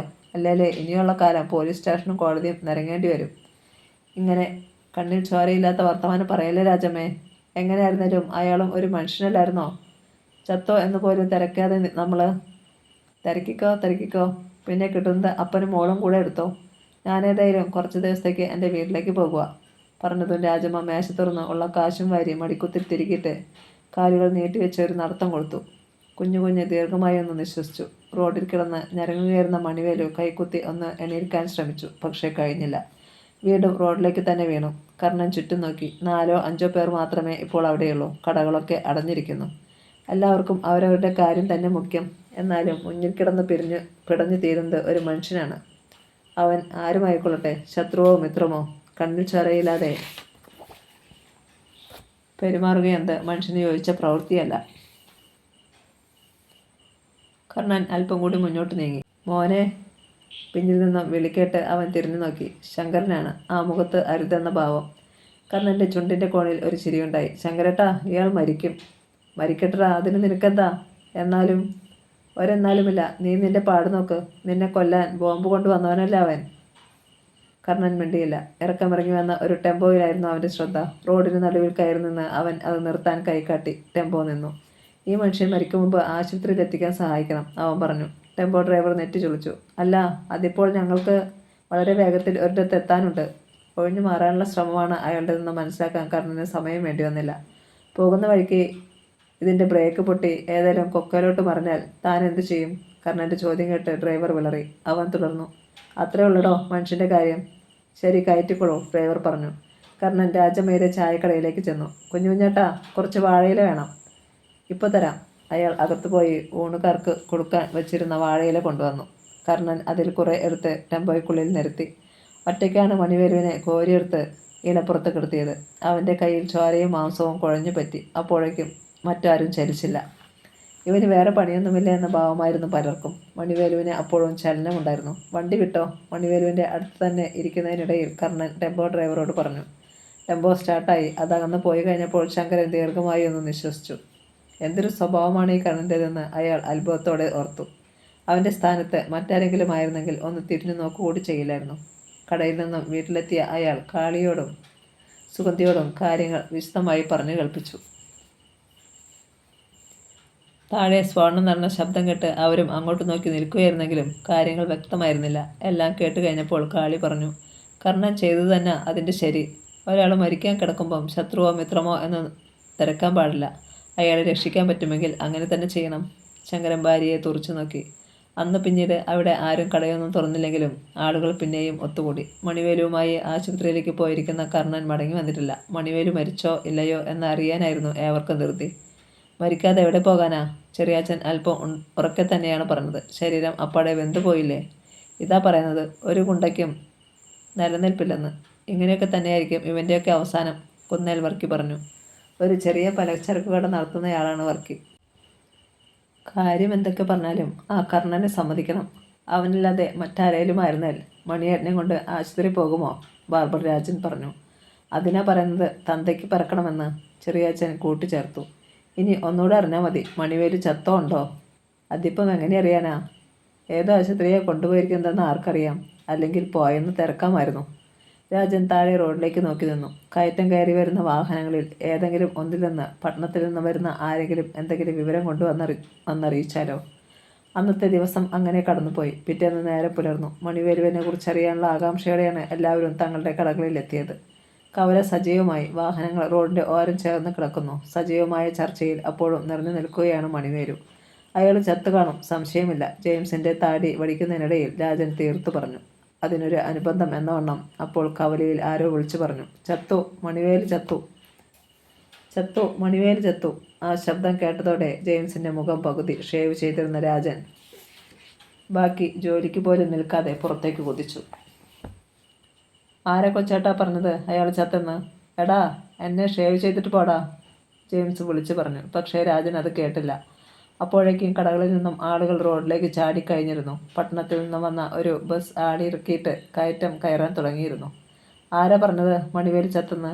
ജനം മുഖാമുഖം നോക്കി. ആരാന്നറിയില്ല, ബസ്സിലിരുന്ന് ആരാണ്ട് വിളിച്ചു പറയുമായിരുന്നു, കുന്നേൽ വർക്കി പറഞ്ഞു. ഇച്ഛാഭംഗത്തോടെ ആളുകൾ അകന്നു പോകുന്ന ബസ്സിലേക്ക് നോക്കി. കാര്യങ്ങളൊന്നും വിസ്തരിച്ചറിയാൻ കഴിഞ്ഞില്ലല്ലോ. എടാ രാജ, നീ ഇങ്ങോട്ടൊന്ന് വരുന്നുണ്ടോ അതോ ഞാൻ ഈ ഗ്ലാസ്സൊക്കെ തല്ലിപ്പൊട്ടിക്കണോ? ബാർബർ ഷോപ്പിൻ്റെ വാതിൽക്കൽ വന്നു നിന്ന് ജെയിംസ് വിളിച്ചു ചോദിച്ചു. ഒന്ന് അടങ്ങിയിരിക്കടാ കൂവേ, ഞാനിപ്പം വരാം. മണിവേലു മരിച്ചെന്ന് പറഞ്ഞത് ആരാണെന്ന് അറിയില്ലെങ്കിലും കാറ്റിനേക്കാൾ വേഗത്തിലാണ് വാർത്ത ആ പ്രദേശം മുഴുവൻ വ്യാപിച്ചത്. ശവം ഇങ്ങോട്ട് കൊണ്ടുവരുമായിരിക്കും. എന്തിന്? വെട്ടിപ്പൊഴുങ്ങി തിന്നാനോ? കൊണ്ടുവന്നാൽ എവിടെ അടക്കം ചെയ്യുന്നത്? അല്ലെങ്കിൽ തന്നെ അയാൾക്കിവിടെ സ്വന്തക്കാരാരുമില്ലല്ലോ. ഓ, വല്ല ആശുപത്രിയിലും പിള്ളേർക്ക് കയറിമുറിച്ച് പഠിക്കാൻ ഇട്ടേക്കത്തേയുള്ളൂ. അങ്ങനെ ജനങ്ങളുടെ അഭിപ്രായം നീണ്ടുപോയി. ശങ്കരൻ എന്തോ ഓർത്തിരുന്നു. ഈ നേരത്താണ് കയറ്റം കയറി വരുന്ന പോലീസ് ജീപ്പ് കണ്ടത്. ആളുകൾ നെറ്റിച്ചുളിച്ചു. വേഗം തങ്ങളുടെ സ്ഥാനങ്ങളിലേക്ക് മാറി. രാജൻ ഓടിച്ചെന്ന് ജെയിംസിനെ പിടിച്ചിരുത്തി. ബാക്കി ഷേവിംഗ് തുടങ്ങി. എന്താടാ ഇങ്ങ് പോകുന്നത്? ജെയിംസ് തിരക്കി. എടാ, ആദ്യം ജോലി, അത് കഴിഞ്ഞ് സംസാരം. അതാ എൻ്റെ രീതി. മര്യാദയ്ക്ക് മിണ്ടാതെ അവിടെ ഇരിക്കേ. രാജൻ പുറത്തേക്ക് നോക്കിയത് കൂടിയില്ല. പോലീസ് ജീപ്പ് അവിടെ വന്ന് ബ്രേക്കിട്ട് നിന്നു. SIയും പോലീസുകാരിറങ്ങി. കവലയിൽ നിശബ്ദത പരന്നു. ചുറ്റും ഒന്ന് നോക്കിയിട്ട് SI ഡേവിഡ് കുഞ്ഞുകുഞ്ഞിൻ്റെ ചായക്കടയിലേക്ക് കയറി. അയാളെ കണ്ടതോടെ കുഞ്ഞുകുഞ്ഞിൻ്റെ മുട്ടുകൾ കൂട്ടിയിടിക്കാൻ തുടങ്ങിയിരുന്നു. എന്താണ് നിൻ്റെ പേര്? SI അയാളെ അടിമുടി നോക്കി. കുഞ്ഞുകുഞ്ഞ്, അയാളുടെ ശബ്ദം വിറച്ചു. ഈ കട നിൻ്റേതാണോടാ? അതേ മാനെ, ഡേവിഡ് കനപ്പിച്ചൊന്ന് മൂളി. മണിവേലു എന്നൊരുവനെ അറിയാമോ നിനക്ക്? അത് ഇനി എന്ത് പറയണമെന്നറിയാതെ അയാൾ കടയിലുണ്ടായിരുന്നവരുടെ മുഖത്തേക്ക് ദയനീയമായി നോക്കി. കാപ്പി കുടിച്ചുകൊണ്ടിരുന്നവരെല്ലാം എണീറ്റ് നിൽക്കുകയായിരുന്നു. നിന്റെ നാവിറങ്ങിപ്പോയോടാ, പറഞ്ഞ വേഗം. എസ് ഐ കണ്ണുരുട്ടി. അറിയാം. എങ്കിലിനി പറ, എന്താ ശരിക്കും ഇവിടെ ഉണ്ടായത്? എസ് ഐ കസേരയിലിരുന്നു. പോലീസുകാർ വാതിൽക്കൽ നിന്നു. പറഞ്ഞില്ലെങ്കിൽ തല്ലിക്കിട്ടുമെന്ന് ഭയന്ന് കുഞ്ഞു താൻ കണ്ടതൊക്കെ പറഞ്ഞു. ഹെഡ് കോൺസ്റ്റബിൾ അതൊക്കെ കുറിച്ചെടുത്തു. പറഞ്ഞ കൂട്ടത്തിൽ കർണൻ്റെ പേരും പരാമർശിക്കപ്പെട്ടതിനാൽ പിന്നീടുള്ള ചോദ്യം അവനെക്കുറിച്ചായി. ആരാടാ ഈ കർണൻ? അതറിയത്തില്ല മാനെ. ഒരു ദിവസം ഇവിടെ വന്നു. പിന്നെ ശങ്കറിൻ്റെ വീട്ടിൽ താമസമായി. എല്ലാ കാര്യങ്ങളും കുഞ്ഞു പറഞ്ഞു. പിന്നീട് എസ് ഐ ശങ്കറിനെ അവിടേക്ക് വിളിപ്പിച്ച് ചോദ്യം ചെയ്തു. ഉള്ള കാര്യങ്ങൾ സത്യസന്ധമായി അയാളും പറഞ്ഞു. എല്ലാം കുറിച്ചെടുത്തിട്ട് വേണ്ടി വന്നാൽ ഇനിയും വിളിപ്പിക്കും എന്ന് പറഞ്ഞ് പോലീസുകാർ മടങ്ങി. അപ്പോഴാണ് എല്ലാവർക്കും ശ്വാസം നേരെ വീണത്. മണിവേലുവിൻ്റെ ശവശരീരം എവിടെയാണെന്നും മറ്റും തിരക്കണമെന്നുണ്ടായിരുന്നു ആളുകൾക്ക്. പക്ഷേ ഭയം കാരണം ആരും ഒന്നും ചോദിച്ചില്ല. അന്നും കർണൻ മടങ്ങി വന്നില്ല. ഒരുപക്ഷെ ആ പ്രശ്നത്തിൻ്റെ പേരിൽ അവനെയും പോലീസ് അറസ്റ്റ് ചെയ്തിട്ടുണ്ടാവുമെന്ന് ആളുകൾ വിശ്വസിച്ചു. അത്താഴം കഴിക്കാനിരുന്നപ്പോൾ ശങ്കറിൻ്റെ മനം നിറയെ കർണൻ്റെ മുഖമായിരുന്നു. കാര്യം എന്തൊക്കെയാണെങ്കിലും അവനിവിടെ ഉണ്ടായിരുന്നപ്പോൾ തനിക്കത് വലിയൊരു ആശ്വാസം തന്നെയായിരുന്നു. അത്താഴം കഴിഞ്ഞ് ഒരു ബീഡിക്ക് തീ കൊളുത്തിക്കൊണ്ട് അയാൾ ഇരുളിലേക്ക് തുറച്ചു നോക്കി തിണ്ണയിലിരുന്നു. അപ്പോൾ സുഗന്ധി അടുത്തു ചെന്നു. അച്ഛാ. അയാൾ മുഖം തിരിച്ചു. അദ്ദേഹം എവിടെയാണെന്നെങ്കിലും ഒന്ന് തിരക്കണ്ടേ? ശങ്കരൻ മകളെ തുറച്ചു നോക്കി. പിന്നെ പറഞ്ഞു, വേണ്ട. എവിടുന്നോ വന്നവൻ എങ്ങോട്ടോ പോയി. അതിനപ്പുറം ആരും ഒന്നും ചിന്തിക്കണ്ട. പതർച്ചയുണ്ടായിരുന്നു അയാളുടെ ശബ്ദത്തിന്. സുഗന്ധിയുടെ നെഞ്ചിൽ ഒരു തേങ്ങൽ അമർന്നു കിടന്നു. പാടില്ലെന്ന് വ്യംഗ്യമായി കർണൻ നിഷ്കർഷിച്ചിട്ടുണ്ടെങ്കിലും എന്തോ അവൾക്ക് അവനെ മറക്കാനാവുന്നില്ല. അർഹിക്കാത്തതാണ്, അരുതാത്തതാണ് എന്ന് മനസ്സിനെ പലവട്ടം പഠിപ്പിക്കാൻ ശ്രമിച്ചിട്ടുണ്ടവൾ. പക്ഷേ കേൾക്കുന്നില്ല മനസ്സ്. രാത്രിയിൽ ഉറക്കം വരാതെ താഴപ്പായിൽ തിരിഞ്ഞും മറിഞ്ഞും അവൾ കിടന്നു. ഏതെങ്കിലും ഒരു നിമിഷത്തിൽ കർണൻ മുറ്റത്ത് വന്നെന്ന് വിളിച്ചേക്കും എന്നവൾ കരുതി. ഒന്നും ഉണ്ടായില്ല. എപ്പോഴോ അവളുടെ കണ്ണുകളിലേക്ക് ഉറക്കം ഒഴുകിയെത്തി. പിറ്റേന്ന് ഉച്ചയോടുകൂടി പട്ടണത്തിൽ നിന്നും എത്തിയ ബസ് കവലയിൽ നിന്നു. അതിൽ നിന്നും കർണൻ ഇറങ്ങി. ഷേവ് ചെയ്യാത്ത ക്ഷീണിച്ച മുഖവും മുഷിഞ്ഞ വേഷവും പാറിപ്പറന്ന തലമുടിയും. കർണൻ വന്നേ, കുന്നേൽ വർക്കിയാണ് വിളിച്ചു പറഞ്ഞത്. എല്ലാവരുടെയും ശ്രദ്ധ അങ്ങോട്ടായി. ബസ് മുന്നോട്ട് നീങ്ങി. കർണൻ ശങ്കറിൻ്റെ കടയ്ക്ക് നേരെ നടന്നു. വിശേഷങ്ങൾ അറിയുവാൻ ആളുകൾ കർണൻ്റെ അരികിലേക്ക് ഓടി വന്നു. നീ എവിടെയായിരുന്നു മോനെ? അത്ഭുതവും വിഷാദവും ഒന്നിച്ചു കലർന്ന ശബ്ദത്തിലാണ് ശങ്കരൻ തിരക്കിയത്. കർണൻ്റെ ചുണ്ടിൽ ഒരു വരണ്ട ചിരിയുണ്ടായി. മറുപടി പറയുന്നതിന് മുമ്പ് അവനൊരു സോഡയെടുത്ത് കുടിച്ചു. പറഞ്ഞ കൂവേ, എങ്ങനെയൊക്കെയായിരുന്നു സംഭവം? ബാർബർ രാജന് ധൃതിയായി. മണിവേലുവിനെ എവിടെ അടക്കിയത്? കർണൻ രാജനെ തുറച്ചു നോക്കി. താനെന്താ പറഞ്ഞത്? അല്ല, രാജൻ പരിങ്ങി. മണിവേലു മരിച്ചെന്ന് ഇവിടെ ആരൊക്കെയോ പറഞ്ഞു. അത് നേരാണോ കർണ? ശങ്കരൻ അവൻ്റെ മുഖത്തു നിന്നും കണ്ണുകൾ പിൻവലിച്ചില്ല. അവൻ സോഡക്കുപ്പി വച്ചിട്ട് ബെഞ്ചിലിരുന്നു. ആളുകൾ നിശബ്ദരായി കാതോർത്തു. മണിവേലു മരിച്ചിട്ടില്ല, അവൻ മന്ത്രിച്ചു. അനേക കണ്ണുകളിൽ നിന്നും ഒരുപോലെ അത്ഭുതം നിറഞ്ഞ ശബ്ദമുയർന്നപ്പോൾ അതൊരു ആരവമായി മാറി. അത് ശ്രദ്ധിക്കാതെ അവൻ തുടർന്നു. അയാൾ മരിക്കുകയില്ല. കഴിഞ്ഞ 2 ദിവസങ്ങൾ ജീവിതത്തിനും മരണത്തിനും ഇടയ്ക്കുള്ള നൂൽപ്പാലത്തിലായിരുന്നു അയാൾ. ഇന്ന് രാവിലെ ഡോക്ടർ തീർത്തു പറഞ്ഞു ഇനി മരിക്കില്ലെന്ന്. ശങ്കരൻ ദീർഘമായി ഒന്ന് നിശ്വസിച്ചു. ഏത് ആശുപത്രിയിലാണ് അയാൾ? ചെറിയാച്ചനാണ് തിരക്കിയത്. ജനറൽ ഹോസ്പിറ്റലിൽ. പിന്നെയും അവർ എന്തൊക്കെയോ ചോദിക്കുകയും അവൻ മറുപടി നൽകുകയും ചെയ്തു. അവസാനം എണീറ്റു. ഞാൻ കുളിച്ച് ഈ വേഷമൊക്കെ ഒന്ന് മാറിയിട്ട് വരട്ടെ. അവൻ മുകളിലേക്ക് കയറിപ്പോയി. കാളിയും സുഗന്ധിയും അവനെ കണ്ട് അത്ഭുതം കൂറി. ഞങ്ങൾ കരുതി മറന്നു കാണുമെന്ന്. സുഗന്ധിയുടെ ശബ്ദത്തിൽ പരിഭവവും വിഷാദവും ഇടകലർന്നിരുന്നു. അവനൊന്ന് ചിരിച്ചെന്ന് വരുത്തി. മണിവേലുവിനെക്കുറിച്ച് ചുരുക്കത്തിൽ വിവരിച്ചിട്ട് ഞാനൊന്ന് കുളിക്കട്ടെ എന്ന് പറഞ്ഞ് തുവർത്തും സോപ്പും എടുത്ത് അവൻ പുഴയിലേക്ക് നടന്നു. മോൻ ഊണ് കഴിച്ചതാണോ? കാളി വിളിച്ചു ചോദിച്ചു. അല്ല. കുളി കഴിഞ്ഞ് അവൻ വന്നപ്പോഴേക്കും തിണ്ണയിൽ ഭക്ഷണം വിളമ്പി വച്ചു കഴിഞ്ഞിരുന്നു. കഴിച്ചിട്ട് വേഷം മാറി അവൻ പിന്നെയും റോഡിൽ വന്നു. ശങ്കരൻ്റെ കടയിൽ ഇരുന്നിട്ട് തിരക്കി. ശങ്കരേട്ടാ, ഈ മണിവേലുവിൻ്റെ വാറ്റുകേന്ദ്രം എവിടെയാണ്? എന്തിനാ? ശങ്കരൻ്റെ നെറ്റി ചുളിഞ്ഞു. എനിക്ക് അവിടെ വരെ ഒന്ന് പോകണം. അവിടെയുള്ളവരെ ആശുപത്രിയിലേക്ക് പറഞ്ഞു വിടണം. മാത്രവുമല്ല അവിടെ പണത്തിനും ആവശ്യമുണ്ട്. അവർ നിന്നെ കണ്ടാൽ പ്രശ്നമാവില്ലേ? ഒരു നിമിഷം എവിടേക്കോ ദൃഷ്ടികൾ നട്ട് അവനിരുന്നു. എന്നാലും പോയേ പറ്റൂ ശങ്കരേട്ടാ. പറ, എവിടെയാണ് ആ വാറ്റുകേന്ദ്രം? എനിക്ക് ശരിക്കറിയില്ല. പറഞ്ഞു കേട്ട അറിവേ ഉള്ളൂ. ശങ്കരൻ സ്ഥലം പറഞ്ഞു കൊടുത്തു. കർണൻ എണീറ്റു. വെയിലിൻ്റെ ചൂട് കുറഞ്ഞു തുടങ്ങിയിരുന്നു. അവൻ കിഴക്കോട്ട് നടന്നു. ഉദ്ദേശം 1/2 കിലോമീറ്ററോളം ചെന്നപ്പോൾ ഇടതുഭാഗത്ത് കാട്ടിലേക്ക് ഇറങ്ങിപ്പോകുന്ന നടപ്പാത കണ്ടു. ആ ഭാഗത്തൊന്നും വീടുകളുണ്ടായിരുന്നില്ല. ചുറ്റുപാടും കരുതലോടെ ശ്രദ്ധിച്ചുകൊണ്ടാണ് അവൻ താഴേക്കിറങ്ങിയത്. നല്ല തണുപ്പ് തോന്നി അവിടെ. 200 മീറ്ററോളം താഴെ എത്തിക്കഴിഞ്ഞപ്പോൾ മുകളിലേക്ക് പുകയിരുണ്ട് കണ്ടു. കുറ്റിക്കാടുകൾക്കിടയിലൂടെ അവൻ അങ്ങോട്ടടുത്തു. മുന്നിൽ 4-5 അടുപ്പുകളിൽ കോടക്കലങ്ങളിരിക്കുന്നു. അവയ്ക്ക് അരികിലുണ്ടായിരുന്നവരെ വിളിക്കാൻ ഭാവിക്കുകയായിരുന്നു അവൻ. പക്ഷേ പിന്നിൽ നിന്നും കനത്തൊരാഘാതം ശിരസിനേറ്റു. ആ! വല്ലാത്തൊരു അലർച്ചയോടെ കർണൻ മുന്നോട്ട് വെച്ചു. തലയ്ക്കുള്ളിൽ 1000 നക്ഷത്രങ്ങൾ പൊട്ടിച്ചിതറുന്ന അനുഭവമാണ് കർണനുണ്ടായത്.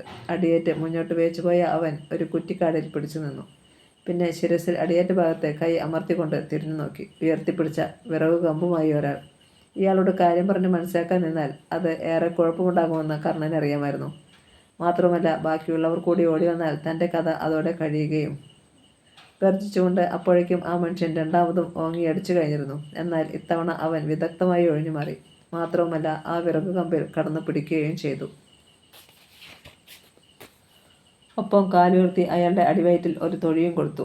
അയാൾ പതിഞ്ഞ നിലവിളിയോടെ മലർന്ന് വീഴുമ്പോഴേക്കും കേന്ദ്രത്തിലുണ്ടായിരുന്നവർ കുതിച്ചെത്തി. നേരത്തെ കർണൻ്റെ അലർച്ചയാണ് അവരുടെ ശ്രദ്ധയെ അങ്ങോട്ട് ആകർഷിച്ചത്. വിറകു കമ്പുമായി കർണൻ വെട്ടിത്തിരിഞ്ഞു. അവരുടെ കണ്ണുകളിൽ പകയുടെ തീരയിളക്കം കണ്ടു. ഞാൻ നിങ്ങളെ ഉപദ്രവിക്കാൻ വന്നതല്ല, വേറെ ചില കാര്യങ്ങൾ നിങ്ങളെ ബോധ്യപ്പെടുത്താനുണ്ട് എനിക്ക്, അവൻ പറഞ്ഞു. നീ ഒരു പുല്ലും പറയേണ്ടതാ. മണിച്ചേട്ടൻ്റെ ശത്രു ഞങ്ങളുടെ ശത്രുവാ. നിന്നെ ഇനി ഇവിടെ നിന്ന് ജീവനോടെ വിടുന്ന പ്രശ്നമേ ഇല്ല. മണിച്ചേട്ടൻ മരിക്കാൻ കാരണക്കാരൻ നീ ഒരുത്തനാ, ഒരാൾ ഗർജിച്ചു. നിങ്ങൾ എന്നെ തെറ്റിദ്ധരിച്ചിരിക്കുകയാണ് സുഹൃത്തുക്കളെ. മണിവേലു മരിച്ചിട്ടില്ല. അത് വിശ്വസിക്കാൻ ബുദ്ധിമുട്ടുള്ള പോലെ അവർ മുഖാമുഖം നോക്കി. ഞങ്ങളെ കബളിപ്പിക്കാമെന്ന് എന്തെങ്കിലും ധാരണയുണ്ടെങ്കിൽ അതങ്ങ് മനസ്സിൽ വെച്ചേർടാ. അങ്ങനെയായിരുന്നെങ്കിൽ എനിക്കിപ്പോൾ ഇങ്ങോട്ട് വരണ്ടായിരുന്നല്ലോ. മണിവേലു ജനറൽ ഹോസ്പിറ്റലിലെ 5-ാം വാർഡിൽ 12-ാം നമ്പർ ബെഡിൽ ഇപ്പോഴും ജീവനോടുണ്ട്. സംശയമുണ്ടെങ്കിൽ നിങ്ങളിൽ ഒരാൾ പോയി അന്വേഷിച്ചിട്ട് വരൂ. അതുവരെ ഞാനിവിടെ തന്നെ ഇരിക്കാം. പക്ഷേ ഗുണ്ടകളാണെങ്കിലും നിങ്ങൾ ഇത്തരക്കാരാണെന്ന് ഞാൻ ഒരിക്കലും കരുതിയിരുന്നില്ല. നിങ്ങളുടെ നേതാവ് മരിച്ചോ ഇല്ലയോ, അയാൾ ഏത് ആശുപത്രിയിലാണ്, എന്തെങ്കിലും അത്യാവശ്യമുണ്ടോ എന്ന് തിരക്കാനുള്ള മനസ്സ് പോലും നിങ്ങൾക്കുണ്ടായില്ലല്ലോ. വാറ്റുകാർ പിന്നെയും മുഖാമുഖം നോക്കി. തങ്ങൾ തെറ്റ് ചെയ്തുവോ എന്നൊരു തോന്നൽ. ആരും മിണ്ടിയില്ല. അവരുടെ മൗനം അവന് ഉത്തേജനമായി. കർണൻ തുടർന്നു. എനിക്ക് മണിവേലുവിനോട് യാതൊരു ശത്രുതയും ഉണ്ടായിരുന്നില്ല. എന്നിട്ടും അയാൾ എന്നെ കൊല്ലാൻ വന്നു. ഞാനിപ്പോഴും അയാളെ കുറ്റപ്പെടുത്തുന്നില്ല. പക്ഷേ നിങ്ങളൊന്നറിയണം, കവലയിൽ അയാൾ എത്തുമ്പോൾ ചുരുങ്ങിക്കൂടി ബഹുമാനം ഭാവിച്ചു നിന്നിരുന്ന ഒറ്റയാൾ പോലും ഉണ്ടായിരുന്നില്ല. ആ അവസ്ഥയിൽ ഒന്ന് തിരിഞ്ഞു നോക്കാൻ പോലും. അയാളെയോ നിങ്ങളെയോ ഭയന്നിട്ടല്ല ഞാൻ പക്ഷേ ആശുപത്രിയിലേക്ക് കൊണ്ടുപോയത്. മനുഷ്യനോട് തോന്നുന്ന ഒരു പ്രതിപത്തി, അത്രയേ കരുതിയുള്ളൂ.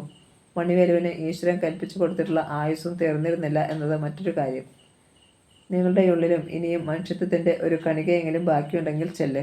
ആരും സഹായത്തിനില്ലാത്ത ആ മനുഷ്യനെ സഹായിക്കുക. കർണനൊന്ന് നിർത്തി. ഓരോ മുഖത്തേക്കും മാറി മാറി നോക്കി. കടുത്ത ചിന്തയിലാണ് അവരെന്ന് വ്യക്തം. അവൻ കയ്യിലിരുന്ന വിറക് കമ്പ് വലിച്ചെറിഞ്ഞു. ഞാൻ പറഞ്ഞതൊക്കെ നിങ്ങൾക്ക് ഉൾക്കൊള്ളാൻ കഴിഞ്ഞില്ലെങ്കിൽ, ഇനിയും എന്നെ വിശ്വാസം വന്നിട്ടില്ലെങ്കിൽ നിങ്ങൾക്ക് എന്നോട് പക തീർക്കാം. അവൻ കൈകെട്ടി നിന്നു. അപ്പോഴും ആരും ചലിച്ചില്ല. അല്പനേരം കഴിഞ്ഞു കർണൻ പിന്തിരിയാൻ ഭാവിച്ചു. ഒന്നുകൂടി. നാട്ടിൽ നിൽക്കാൻ കഴിയാത്തതുകൊണ്ടാണ് ഒരു ജോലി തേടി ഞാനിവിടെ എത്തിയത്, അല്ലാതെ ദാദ കളിക്കാനല്ല.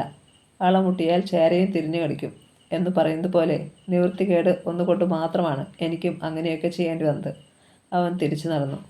നേരത്തെ പിന്നിൽ നിന്ന് അവനെ ആക്രമിച്ചവൻ തല കുനിച്ചു നിൽക്കുകയായിരുന്നു. അവൻ 4-5 നടന്നു കാണും. പെട്ടെന്ന് ഒരാൾ വിളിച്ചു, കർണൻ. അവൻ നിന്നു. പിന്നെ തോളിന് മുകളിലൂടെ തല തിരിച്ചു നോക്കി. എന്താ? നിങ്ങളെ ഞങ്ങൾ വിശ്വസിക്കുന്നു. അവൻ്റെ ചുണ്ടിൽ ഒരു വരണ്ട ചിരിയുണ്ടായി. കോടക്കലങ്ങൾക്ക് മുകളിൽ വെച്ചിരുന്ന പാത്രങ്ങളിൽ വെള്ളം തിളച്ചതറിഞ്ഞ് ഒരാൾ അത് മാറ്റുവാൻ പോയി. ആശുപത്രിയിൽ പോകുകയാണെങ്കിൽ കുറേ പണം കൂടി കൊണ്ടുപോകണം. അവിടെ അത്യാവശ്യമാണ്, കർണൻ ഓർമ്മിപ്പിച്ചു.